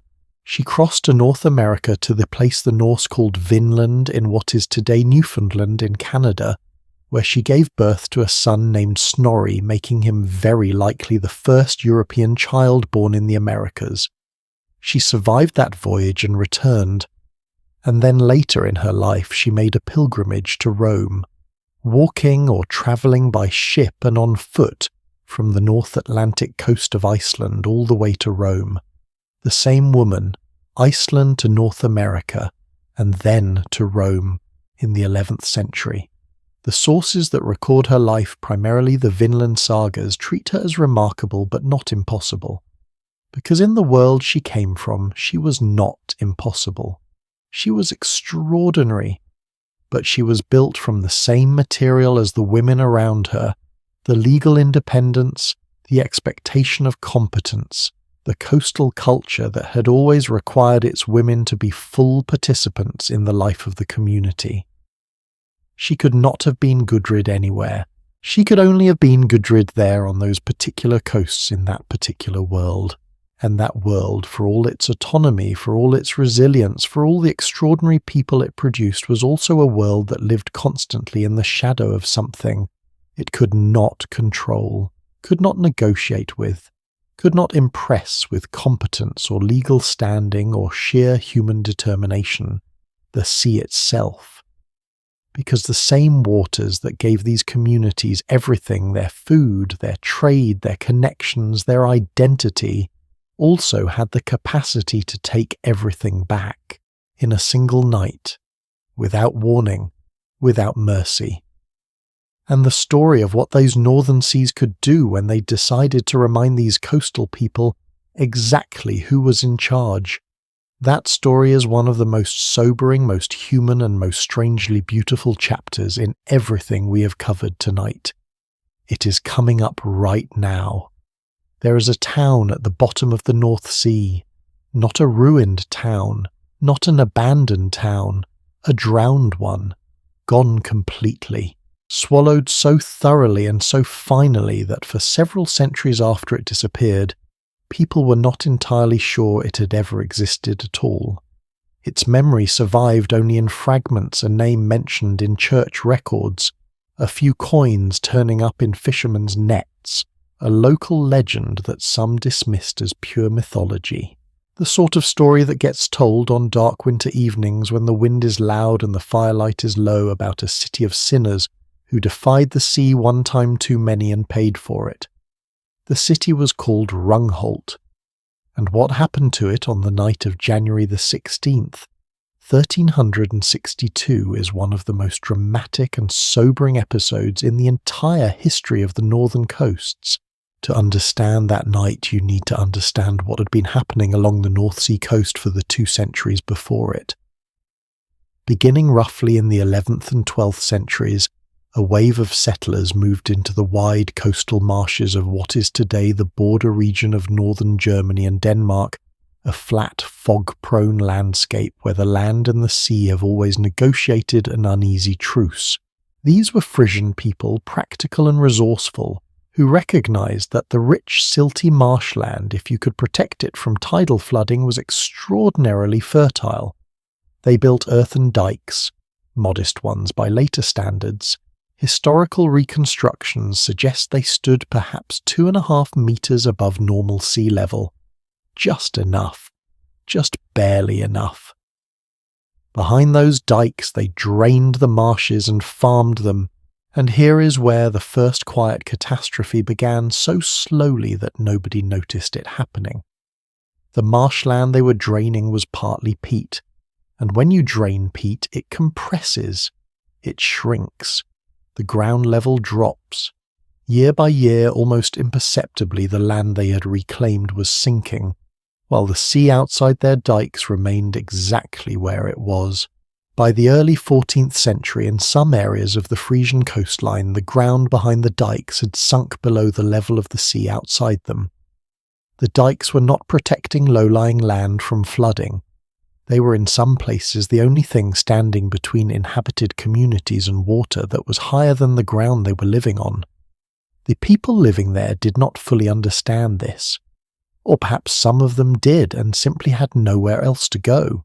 The marshland was their home. The dikes had held for generations. The sea had been fierce before and the dikes had held. And then came the night when they did not.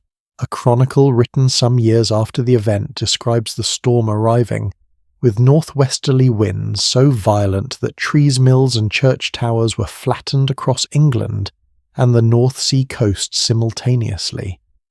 A new moon coincided with an extreme spring tide, the combination that produces the highest possible water levels under normal conditions. Then the storm drove that already elevated sea ahead of it, piling water against the low coastlines, with a force that the medieval dike systems were simply not built to resist.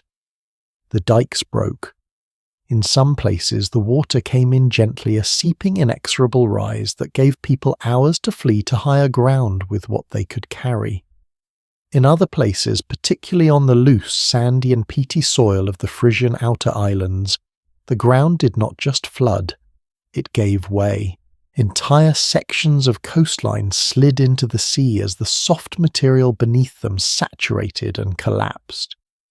Rungholt, a prosperous trading town of perhaps 1,500 to 2,000 inhabitants, that had been shipping cattle to markets in Flanders and the Low Countries, occupied exactly this kind of ground. By the morning of January the 17th it was gone, not damaged, not partially flooded. Gone. The sea floor where it had stood became tidal flat, and it has remained tidal flat ever since. Across the entire coastline the count of what's lost that night is staggering, even at its most conservative estimate. At least 25,000 people dead. Some historical accounts suggest numbers approaching 100,000, though that figure is almost certainly an exaggeration. 30 to 40 villages erased completely, 42 parishes in the North Frisia region documented in church records as having simply disappeared. The coastline of what is today the German state of Schleswig-Holstein was permanently redrawn. Bays that had not previously existed were carved out of the mainland. Islands that had previously been connected to each other were separated. The North Frisian Islands as they exist today, Siltfur Amrum and the small Hallig Islands, are in significant part the geological inheritance of a single night storm in January of 1362. The medieval name for the event was De Grote Mandrenke, the Great Drowning of Men. Now, I want to sit with something here because I think it demands more than just a description of the disaster.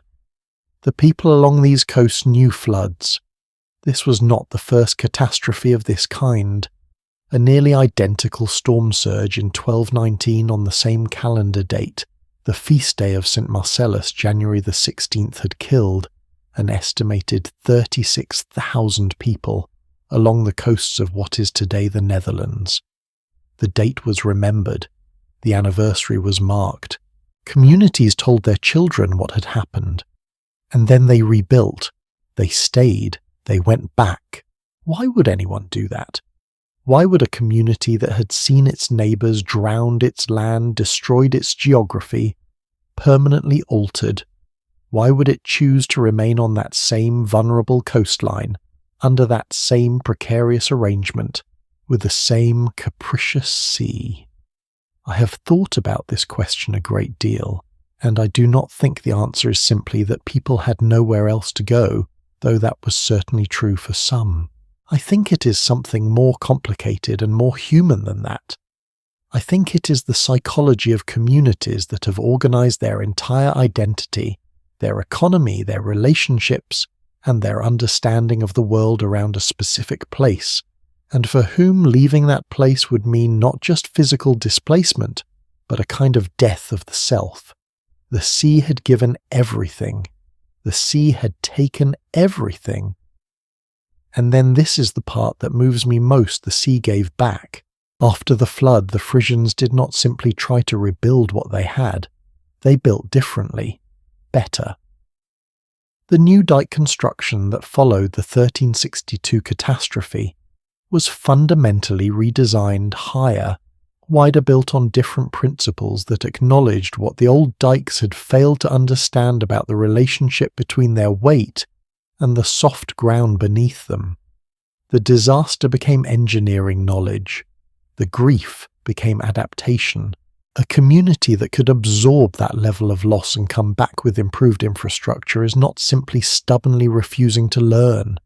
It is demonstrating a particular kind of intelligence, the intelligence of people who know that the environment will not change to accommodate them, and that their only option is to understand it more precisely and prepare more thoroughly.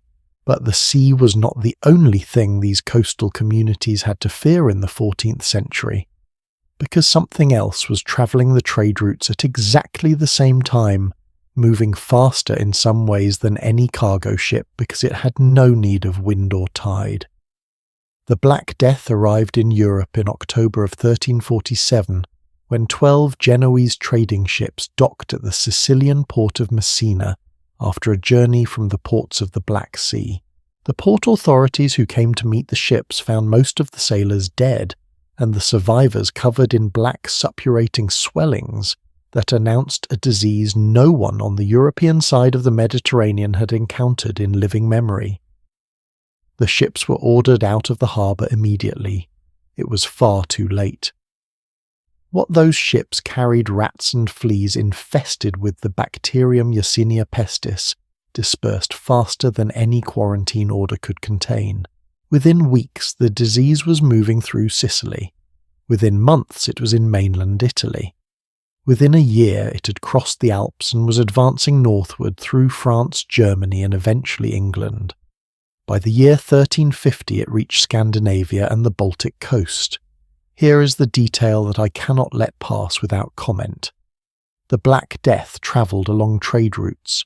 It moved precisely through the network of ports, river connections, and commercial relationships that the Hanziatic League had spent 2 centuries building and perfecting.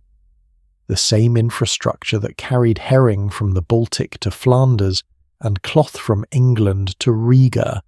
These same ships, the same harbour facilities, the same pattern of regular contact between cities, also carried the plague, efficiently, thoroughly, with the same reliable speed that made it the envy of every competing commercial system.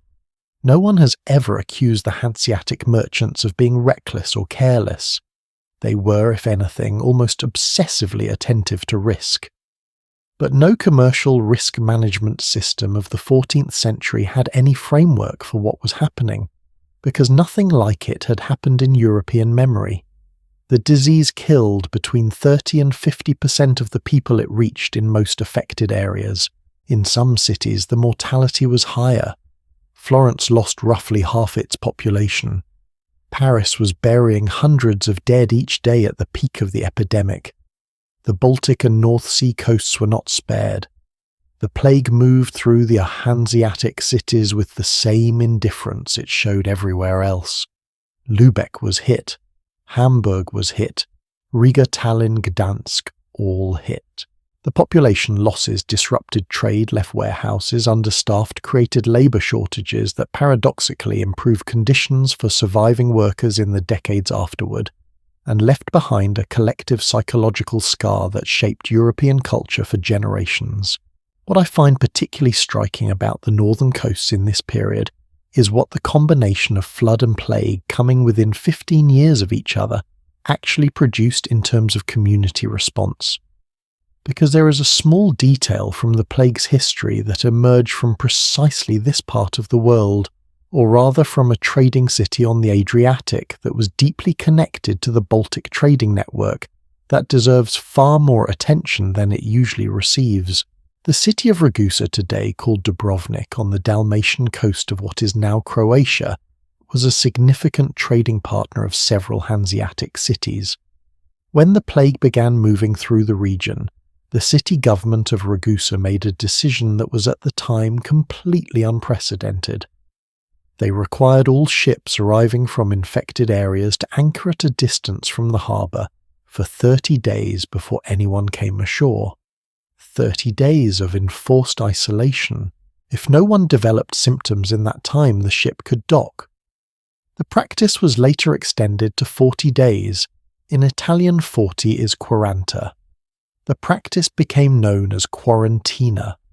We still use the word today in its anglicised form quarantine.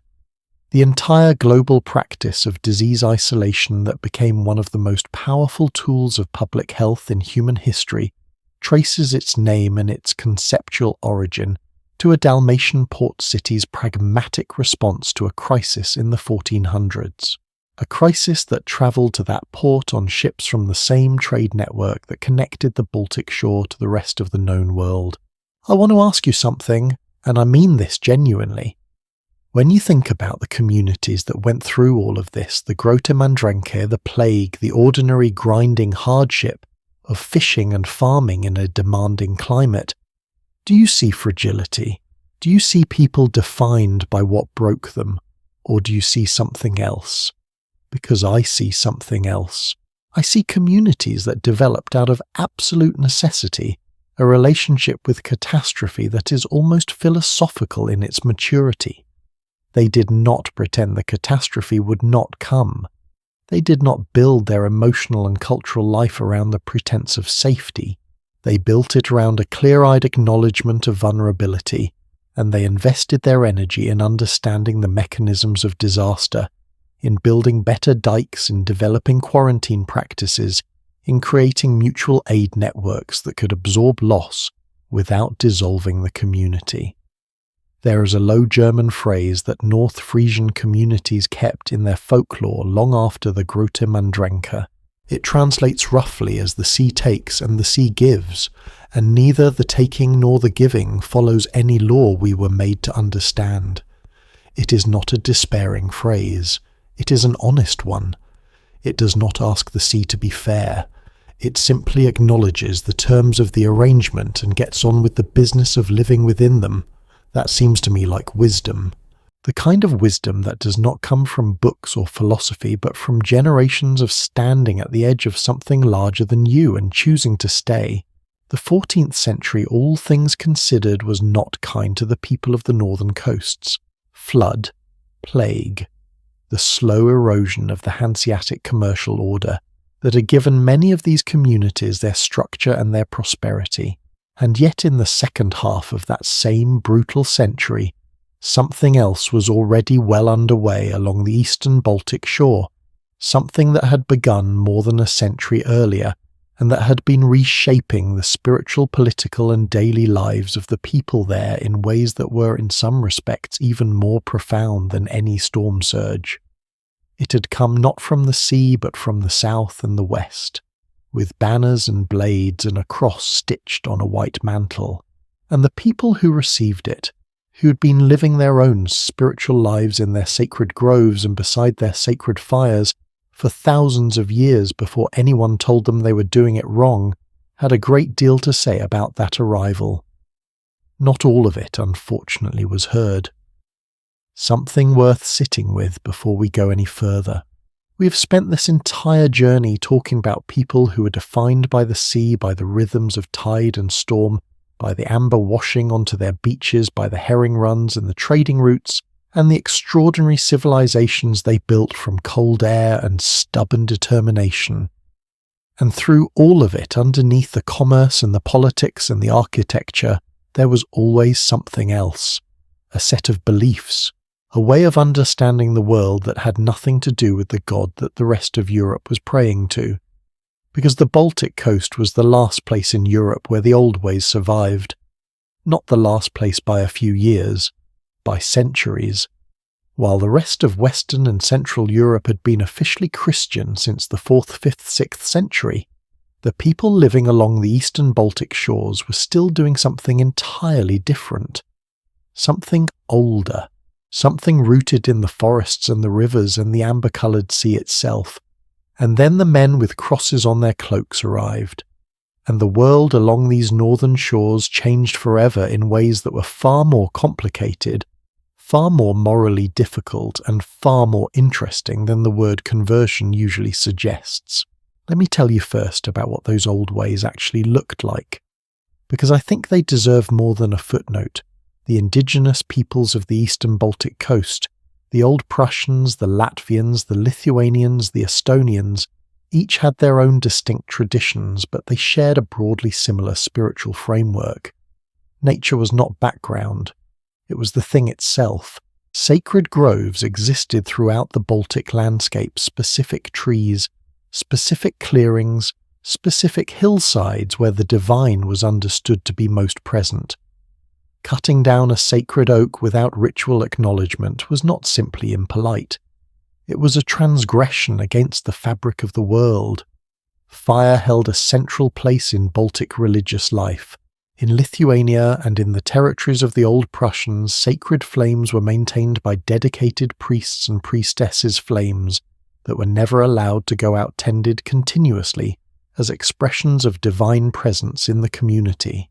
The sanctuary of Remuva in Old Prussian territory was described by medieval chroniclers as a remarkable place. A great sacred oak hung with cloths and offerings, a perpetual fire burning at its base, priests who interpreted signs and mediated between the human world and something older and larger. There was also something that strikes me as particularly beautiful, and I realize beauty is my word and my perspective, so take it for what it is. In Lithuanian folk tradition, the grass snake, the jolties, was considered a sacred household guardian. Families kept them, fed them milk, regarded their presence as a blessing. You could still find traces of this belief in rural Lithuanian households into the 20th century. That is how deep some of these roots went. Christianity arrived officially in Lithuania in the year 1387, and the snake in the kitchen persisted for another 500 years. Now, how did Christianity actually come to the Baltic coast? In most of the stories we tell about the Christianization of Europe, there is at least a veneer of voluntary conversion. A king accepts baptism. His people follow. The faith spreads through persuasion, through mission work, through the personal charisma of individual evangelists. It is complicated and messy and rarely as peaceful as the official version suggests, but there is at least a story about ideas travelling between willing people. In the Baltic, for large stretches of this history, there was not even that pretense. In the year 1171, Pope Alexander III authorized a crusade specifically targeting the pagan peoples of the eastern Baltic. The stated purpose was conversion. The actual mechanism was military conquest. And for the next 2.5 centuries, a series of campaigns, the Northern Crusades, as historians call them, swept through the Baltic coast with an agenda that combined genuine religious motivation with something considerably less spiritual. The organization that came to dominate these campaigns was the Teutonic Order. Founded around the year 1190 during the Third Crusade in the Holy Land, these were monk knightsmen who had taken religious vows but organized themselves as a military force. When their work in the Middle East became less viable, they pivoted, and in 1226, when a Polish duke named Conrad I of Masovia invited them to help subdue the pagan Old Prussians on his northeastern border, they had found their new purpose. The conquest of Prussia that followed took more than 50 years of almost continuous warfare. The Old Prussians resisted with remarkable tenacity. They launched major uprisings in 1242 and again in 1260 that nearly expelled the order entirely. Individual episodes of the war were genuinely terrible on both sides, but the Teutonic Knights had resources, castle-building technology, and a steady supply of crusading reinforcements arriving from across Western Europe. Ambitious European noblemen who wanted the spiritual credit of a crusade without the expense and distance of travelling to the Holy Land could make the much shorter journey to the Baltic instead and fight pagans there. The Pope had declared it spiritually equivalent. By the late 13th century, the Old Prussians as a distinct people had been effectively destroyed, killed, displaced, absorbed into the German-speaking settler population that moved into the newly conquered territories behind the crusading armies. Their language, a Baltic language related to Lithuanian and Latvian, disappeared entirely by the early 18th century. Today we know it only from a handful of surviving vocabulary lists and 2 short catechism translations. A language spoken by human beings for thousands of years gone without a trace. I think about that sometimes. The total loss of a way of speaking and therefore a way of thinking dissolved within a few generations of military defeat. But here is the piece of this story that I want you to really hold for a moment, because it gets to the heart of something important about how power works and how power disguises itself. Many serious historians who have studied the Northern Crusades in depth have noted something uncomfortable in the record. The Teutonic Knights were frequently accused not by their enemies, but by church officials and even other crusaders of slaughtering already baptized Christians, destroying secular churches, actively impeding conversion efforts when those conversions might reduce the legal justification for continued military operations, and trading commercially with the very pagan communities they were supposedly crusading against. Read that again. Trading with the pagans they claimed to be converting, because the pagans had goods that were valuable and the commercial relationships were profitable. One medieval account states plainly that many pagan communities in the Baltic interior specifically resisted Christian conversion, not because they had deep theological objections to Christianity, but because they had seen what life looked like under Teutonic administration, and they wanted no part of it. They were not rejecting a faith. They were rejecting a regime.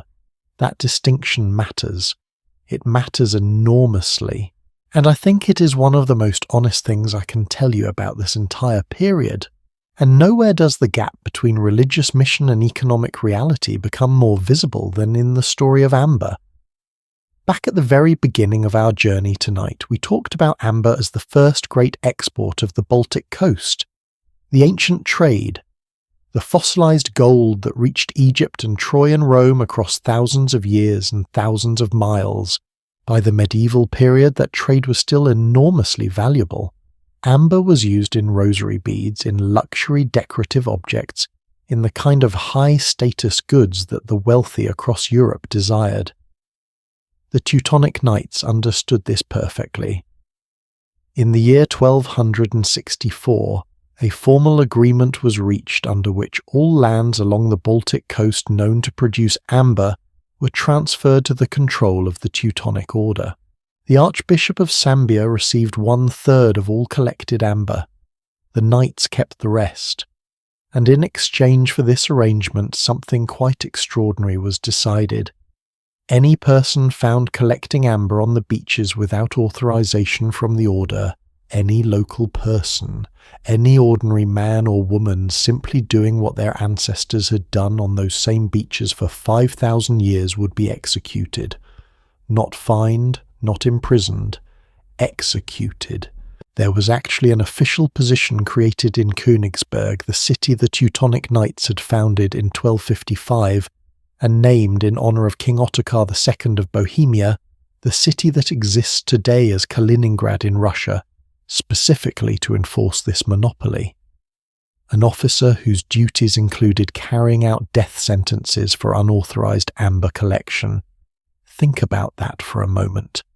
The same beaches where Bronze Age traders had gathered amber for 4,000 years. The same golden stones that had been washed up by storms for longer than human memory reaches. And now picking one up could get you killed. That is not conversion. That is not a religious mission. That is economic colonialism wearing a cross. And yet, and this is the part that always reminds me that history refuses to be simple, Königsberg itself became something genuinely remarkable. The city founded on conquest and amber gold eventually became one of the great intellectual centers of the Baltic world. The Albertina University was established there in 1544. The philosopher Immanuel Kant was born and spent his entire life there. The mathematician David Hilbert studied there. The city that began as a Crusader fortress ended as a home to some of the most important thinkers in the history of European thought. I am not sure what to do with that except to notice it. That places built through terrible means can become over centuries something their founders never intended.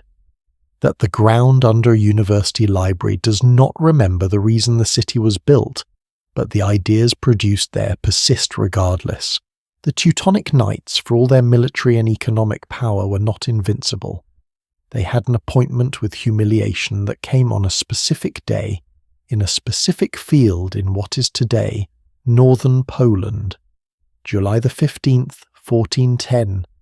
The Battle of Grunwald, also known as the First Battle of Tannenberg, brought together a combined Polish and Lithuanian force under King Władysław II Jagiełła and his cousin Grand Duke Vytautas. Against them stood the assembled military strength of the Teutonic Order, considered one of the finest heavy cavalry forces in Europe. The battle lasted most of the day, and when it was over, the Grand Master of the Teutonic Order, Ulrich von Jungingen, was dead on the field. A significant portion of the Order's senior leadership was dead or captured. The Teutonic military power that had dominated the southern Baltic coast for nearly 2 centuries was shattered in a single afternoon. The Order survived in diminished form for another century, but it never fully recovered. The theocratic state that had been built through decades of crusading amber monopoly and economic dominance was cracked beyond repair at Grunwald, and the last great chapter of Baltic political history was beginning to be written not by knights, but by the merchants who had been building their own quiet empire in the meantime, and who are now facing their own very different kind of reckoning. Because empires built on trade are not brought down by a single battle, they die differently, more slowly, more interestingly, in ways that have a great deal to say to our own time, and that slow, complicated, surprisingly instructive story of endings that is exactly what we're going to sit with next. Let me set a scene for you. The year is 1669. The city is Lübeck, the same Lübeck that had once been called the Queen of the Hansa, the city whose name was synonymous with an entire civilization of commerce, the place where for 4 centuries the most powerful merchant network in the known world gathered to make decisions that moved kings.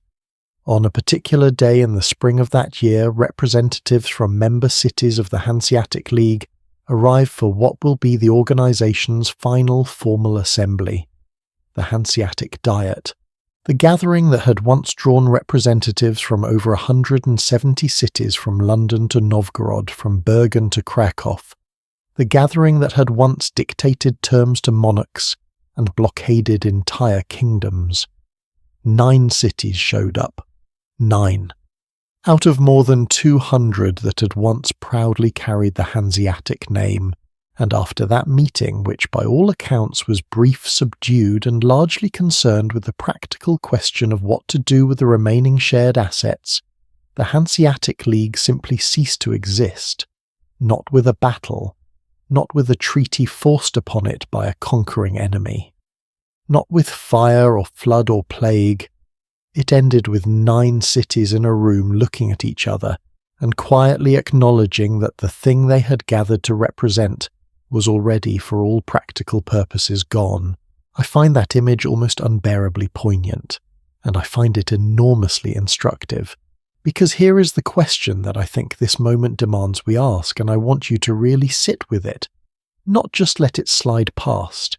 How does an organization that spent over 400 years dominating the economy of Northern Europe, that humbled kings and built entire cities and created the commercial foundations of the modern world, how does something like that end not with a bang, but with 9 people in a room? The answer is not one thing. It is never one thing with institutions this large and this old. But the answer, when you pull it apart carefully, turns out to be a lesson so precise and so relevant that it should probably be taught in every business school and every government ministry and every place where people make decisions about power and organizations and the future. The Hanziatic League was not destroyed. It was made irrelevant, And there is a profound difference between those two things. Let us start with the thing that changed everything else. The thing that the League, for all its intelligence and all its adaptability, simply could not outrun. In the last decades of the 15th century and the opening decades of the 16th, the world got dramatically larger. Christopher Columbus reached the Caribbean in 1492. Vasco da Gama rounded the southern tip of Africa and reached India in 1498. Within a generation, Spanish and Portuguese ships were carrying goods to and from places that had never appeared on any European map: the Americas, the East Indies, the coast of West Africa. The entire economic geometry of the world shifted. For the Hanziatic League, this was not immediately catastrophic. The League operated in the North Sea and Baltic, and the new Atlantic trade routes were far away. But what the Age of Discovery did slowly, inexorably, was relocate the centre of European economic gravity. The Mediterranean, which had already been declining relative to the Northern Seas, faded further. The Baltic, which had been the heart of Europe's most valuable trade network for centuries, began to look more like a regional backwater compared to the vast new currents of Atlantic commerce. The cities that rose to dominance in this new world, Lisbon, Seville, and above all Amsterdam, were not Hanseatic cities. They were organized around different principles backed by different financial instruments, connected to different sources of wealth, and they were faster, more flexible, less constrained by the accumulated norms and agreements and consensus requirements of an organization that had been built for a different era. But I want to be careful here, because the geography argument alone does not explain the collapse. It explains the context. The League operated in that change context for another 150 years before finally dissolving. Something else was happening alongside the geographic shift. Something internal. The Hanziatic League's great strength. The thing that made it extraordinary was also the seed of its undoing. It had no central authority. For 400 years, that absence of central authority was brilliant. It meant the League was flexible, adaptive, impossible to decapitate with a single blow. It meant member cities retained their autonomy, and their loyalty to the network remained genuinely voluntary, which is almost always stronger than coerced loyalty. It meant decisions, when reached, carried enormous legitimacy, because they represented genuine consensus. But consensus requires agreement, and agreement requires that the parties involved share enough common interest to find common ground. By the 15th and 16th centuries, the member cities of the Hanziatic League were diverging. Their interests were no longer as aligned as they had once been.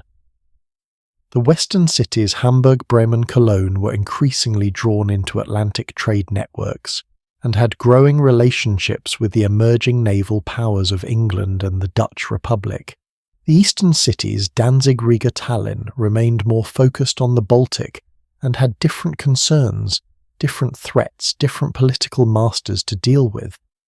The Prussian cities found themselves caught between the interests of the Teutonic Order's successor state and the growing power of the Polish-Lithuanian Commonwealth. Every time the League tried to reach a collective decision about how to respond to the new pressures of the era, it ran into the same problem. The cities could not agree, and an organization that operates by consensus cannot act when consensus is impossible. There is a word for this condition in modern organizational theory. Scholars call it coordination failure. The Hanziatic League died more than anything else of coordination failure.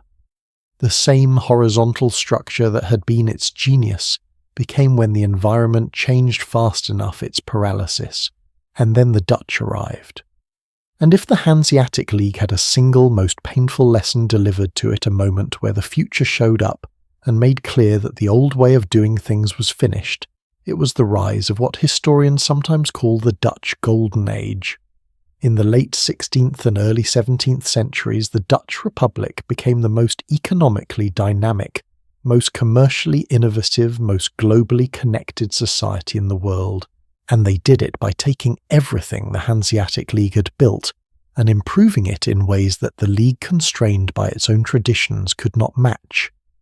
The Dutch invented the joint stock company, the Verenigde Oost-Indische Compagnie. The Dutch East India Company, founded in 1602, is often cited as the first true publicly traded corporation in history.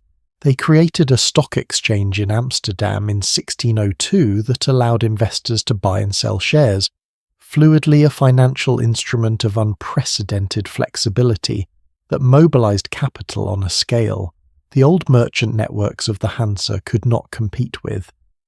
They built a new type of ship, the Float or flute ship, that was specifically designed to carry large volumes of cargo with a smaller crew than conventional vessels required, cheaper to operate per ton of cargo than anything the Hanseatic merchants were sailing. Where the Hanseatic League moved goods through a network of trusted partner cities and established relationships, the Dutch moved goods through financial instruments and impersonal market mechanisms that could operate at a speed and scale that personal networks simply could not match.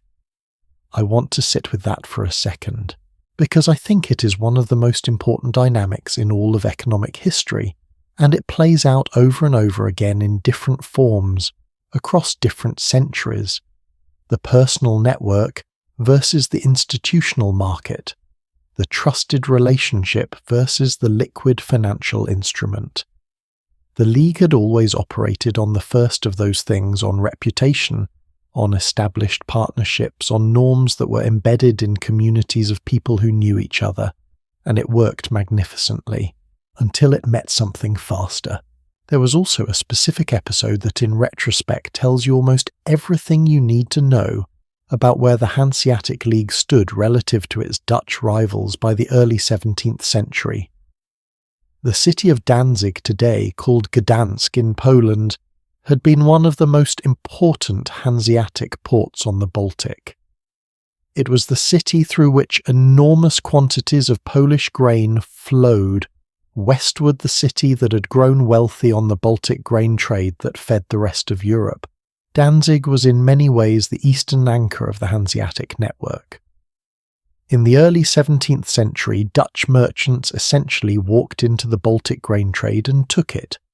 Not by force, not by political pressure, simply by offering better services, more flexible credit, lower transaction costs, and a more efficient system for connecting sellers in the Baltic with buyers across Europe and beyond.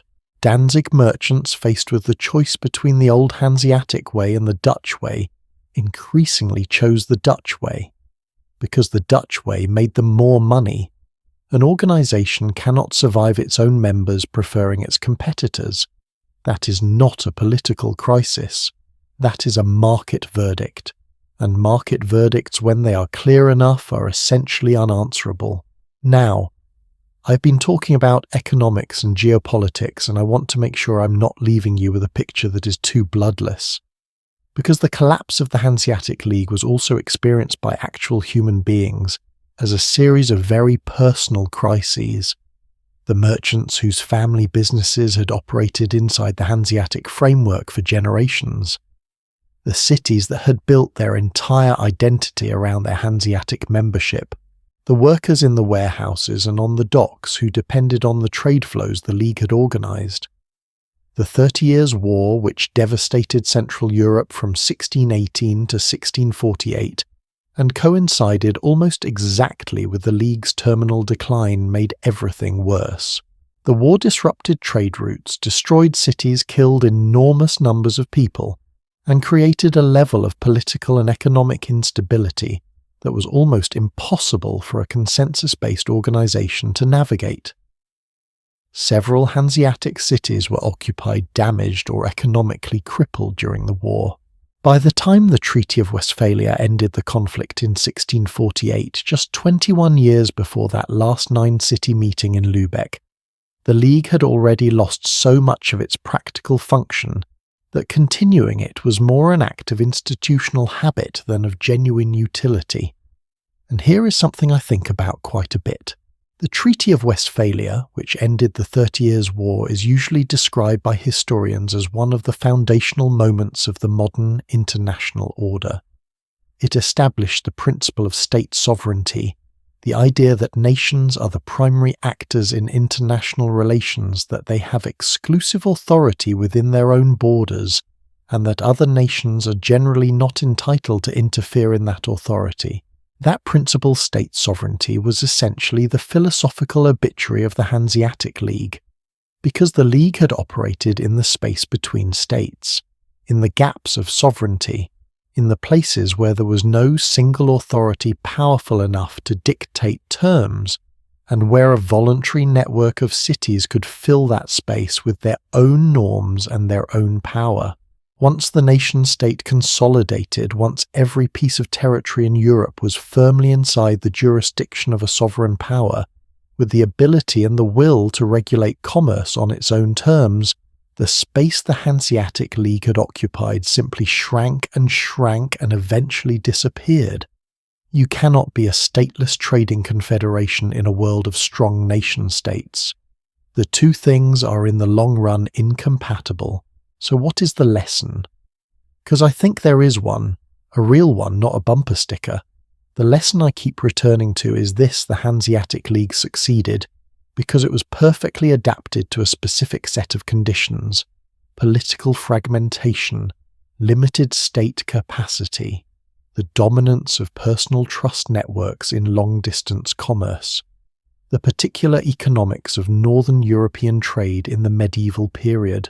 Every quality that made it extraordinary, its horizontal structure, its consensus governance, its reliance on collective reputation, was a response to those specific conditions. When the conditions changed, the League did not change with them. Not because the people involved were stupid.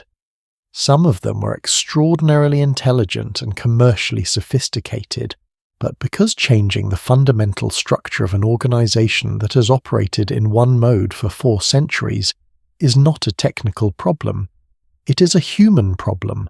It means asking people who have built their identities, their fortunes, and their understanding of the world around a particular way of doing things to admit that way is no longer adequate.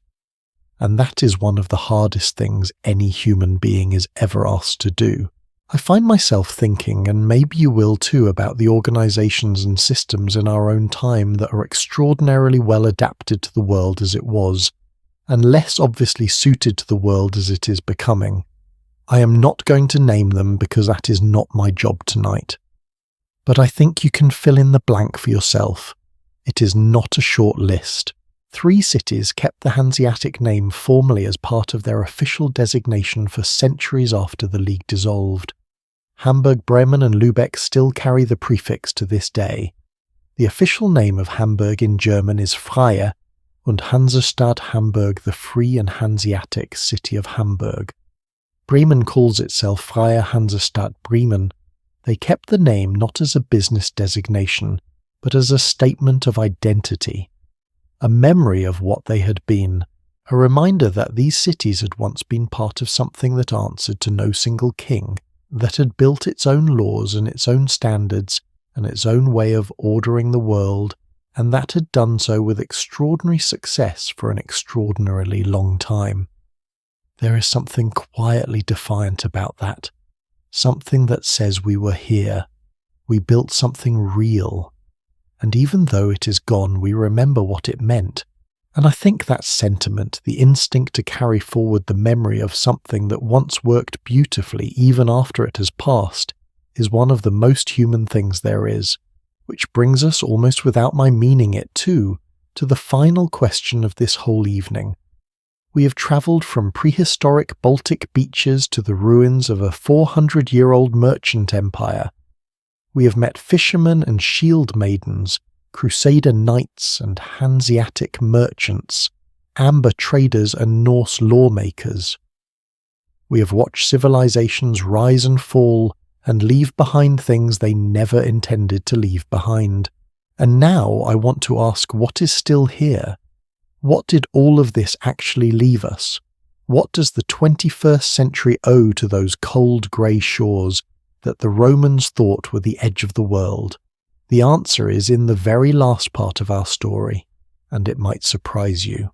So, here we are, the end of the journey, the last light before we sleep.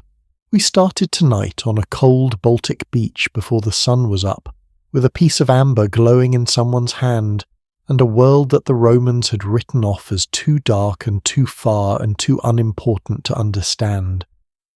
And we've travelled through herring and floods and great frozen armies and merchant empires and crusader knights and drowned cities, through 11 chapters of a story that most history books skim past in a paragraph or two to this moment. And now I owe you an answer to the question part 11 left hanging in the air. What is still here? What does the 21st century actually owe to those grey, cold, supposedly peripheral shores? The answer, I think, is going to be more personal than you expect, because the inheritance is not just institutional or political or economic. Some of it is linguistic. Some of it is so deeply embedded in the fabric of daily life that you have been using it without knowing it for your entire existence. Let me show you. Start with something small. Start with a word. Right now, wherever you are in the world, if you're watching this on a device connected to the internet, there is a reasonable chance that a significant portion of the electricity powering that connection passed through infrastructure developed by companies operating in countries whose modern commercial culture was substantially shaped by the Baltic and North Sea world we've been exploring tonight. But that connection between amber on a Baltic beach and the electrical grid of the modern world you already know about. We established that at the very beginning. The ancient Greeks called amber electron. The word electricity is the direct linguistic descendant of people picking golden stones off a stormy Baltic shore. What you may not know is how many other words you use every single day carry the same invisible ancestry. The word window. You're looking through one right now, or sitting near one, or lying in a room that has them.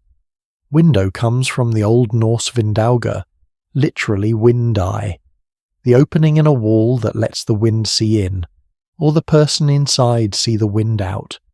A description so precise and so physical that it replaced the word that Anglo-Saxon English had previously used, which was eightheral eye hole, because vindauga was simply better.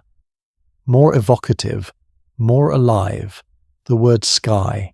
You looked at it this evening, or you will in the morning, from Old Norse ski meaning cloud.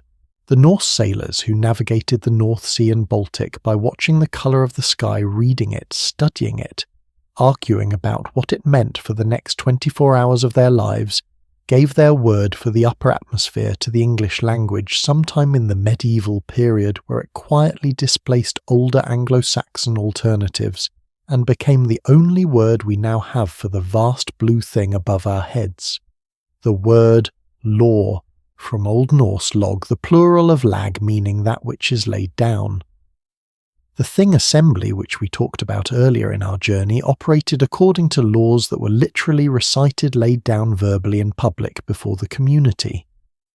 The Old Norse conception of law as something placed before, people made visible and communal and spoken aloud, entered English, and became the foundation of how we talk about legal systems to this day. The words, they they're them. The third-person plural pronouns of the English language. They did not come from Old English, they came from Old Norse. The original Old English forms ihira, him, were displaced by the Norse forms during the period when Norse and English-speaking communities were living in close contact in northern and eastern England.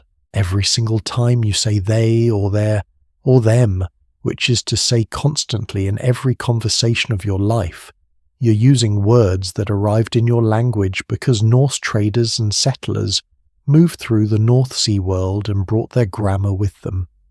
This is not a footnote. This is the fabric of thought itself altered by the encounter, and the institutional legacy is just as present if you know where to look. Consider this. The city of Hamburg today, the third largest port in Europe, processing roughly 80 million tons of cargo per year, still calls itself in its full official name the Freie und Hansestadt Hamburg, the Free and Hanseatic City of Hamburg, not as a tourist slogan, not as a nostalgic nod to a distant past, as its legal constitutional designation recognised in the German Basic Law, reflecting a political status that traces its identity continuously back to the merchant republic of the medieval period. The same is true of Bremen, Freie Hansestadt Bremen, a German state whose official self-understanding is rooted in a commercial tradition that began in the 12th century. And then there is Lufthansa, the airline you may have flown on or seen at airports or simply recognised the name of without ever wondering what it meant. Deutsche Lufthansa, German Air Hansa, the largest airline in Europe named without apology or irony after a medieval merchant confederation that dissolved 3.5 centuries ago. Luft meaning air, Hansa meaning the League. Every time a Lufthansa plane crosses the Atlantic or the Pacific or any ocean in the world, it is carrying the name of Baltic and North Sea merchants, who first demonstrated that commercial networks could operate across vast distances without the support of any king. Now I want to tell you about something that happened in February of 2018, because it is, I think, one of the most quietly remarkable pieces of evidence for the enduring relevance of what we've been talking about. Finance ministers from 8 countries met and signed a document setting out their shared positions on European monetary policy.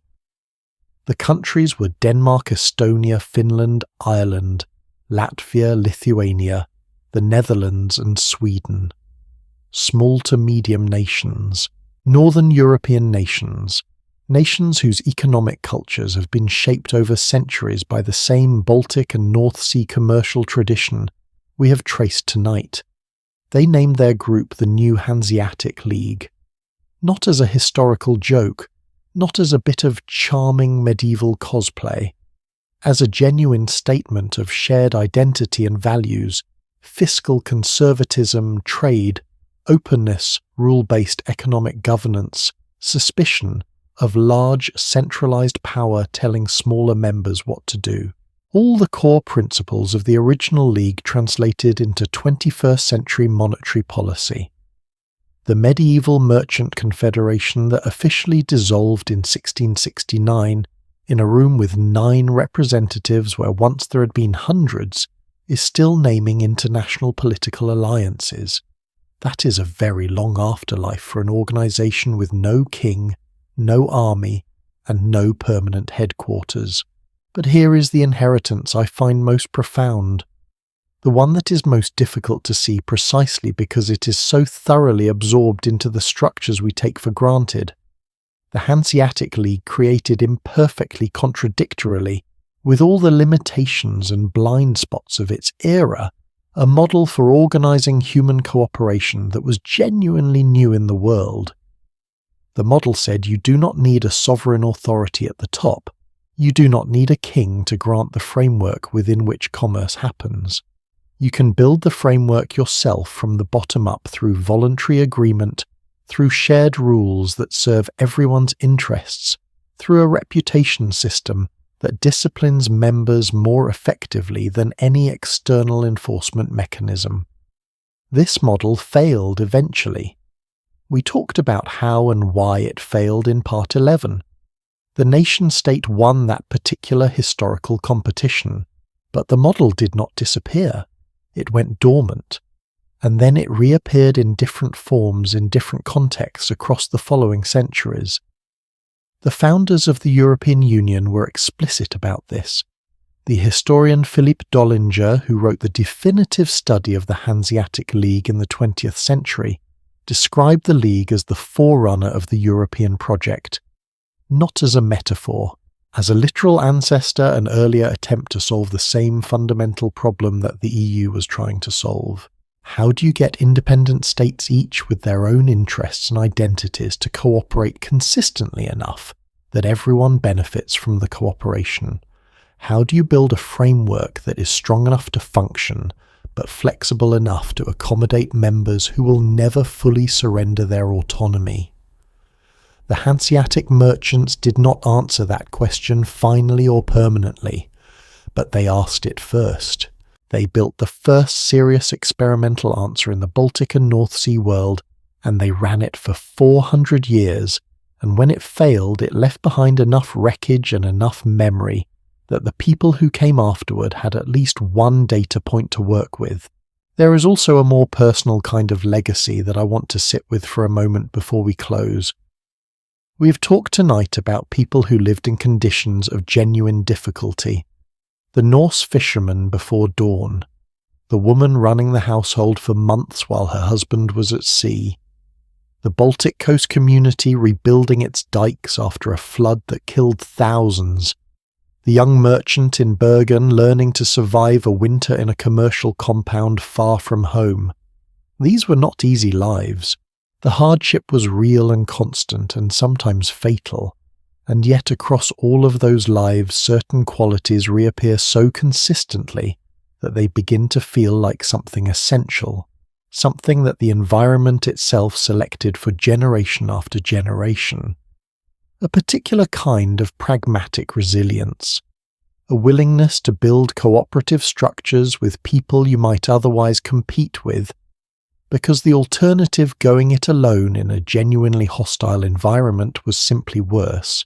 A respect for law and agreement not as impositions from above, but as the practical architecture of collective survival. A readiness to innovate, to try new approaches, to let the logic of a better solution override the comfort of familiar habits. These are not uniquely northern virtues. People develop similar qualities in many demanding environments across the world, but they emerge with particular intensity along these specific coasts in these specific conditions, producing people and institutions that punched extraordinarily far above their geographic weight for an extraordinarily long time. And I find myself wondering, because this is the question I always come back to at the end of these journeys, whether the qualities that environment produces are actually transferable, whether the resilience and the cooperative instinct and the willingness to build frameworks rather than simply fight for dominance are things that can be learned, or whether they require a particular kind of cold grey water to grow in. I think they can be learned. I think that is actually what they were doing in those Hanziatic merchant houses, teaching each other through years of immersion and practice the habits of mind that the Northern Seas had originally demanded. And I think every community that finds itself in difficulty navigating an environment that makes no promises and offers no easy paths has access to the same curriculum. The sea is indifferent to your ambitions. The storm does not care about your plans. The question is not whether the difficulty will come. It will. The question is what you build in response. Before we end, I want to take you back to the beach one more time. It is still there. The Baltic coast, the same coast we started on tonight, is still producing amber. Every autumn storm still churns the seabed and deposits golden pieces on the dark wet sand. People still walk down to the shore after the weather passes and pick them up and hold them to the light and see the ancient gold warm in their palms. Some of those pieces are 40 or 50 million years old. They contain sometimes tiny, perfect insects. Flies, gnats, occasional beetles suspended mid-motion in translucent golden resin, as if time simply stopped around them. Scientists have extracted ancient genetic material from some of these inclusions.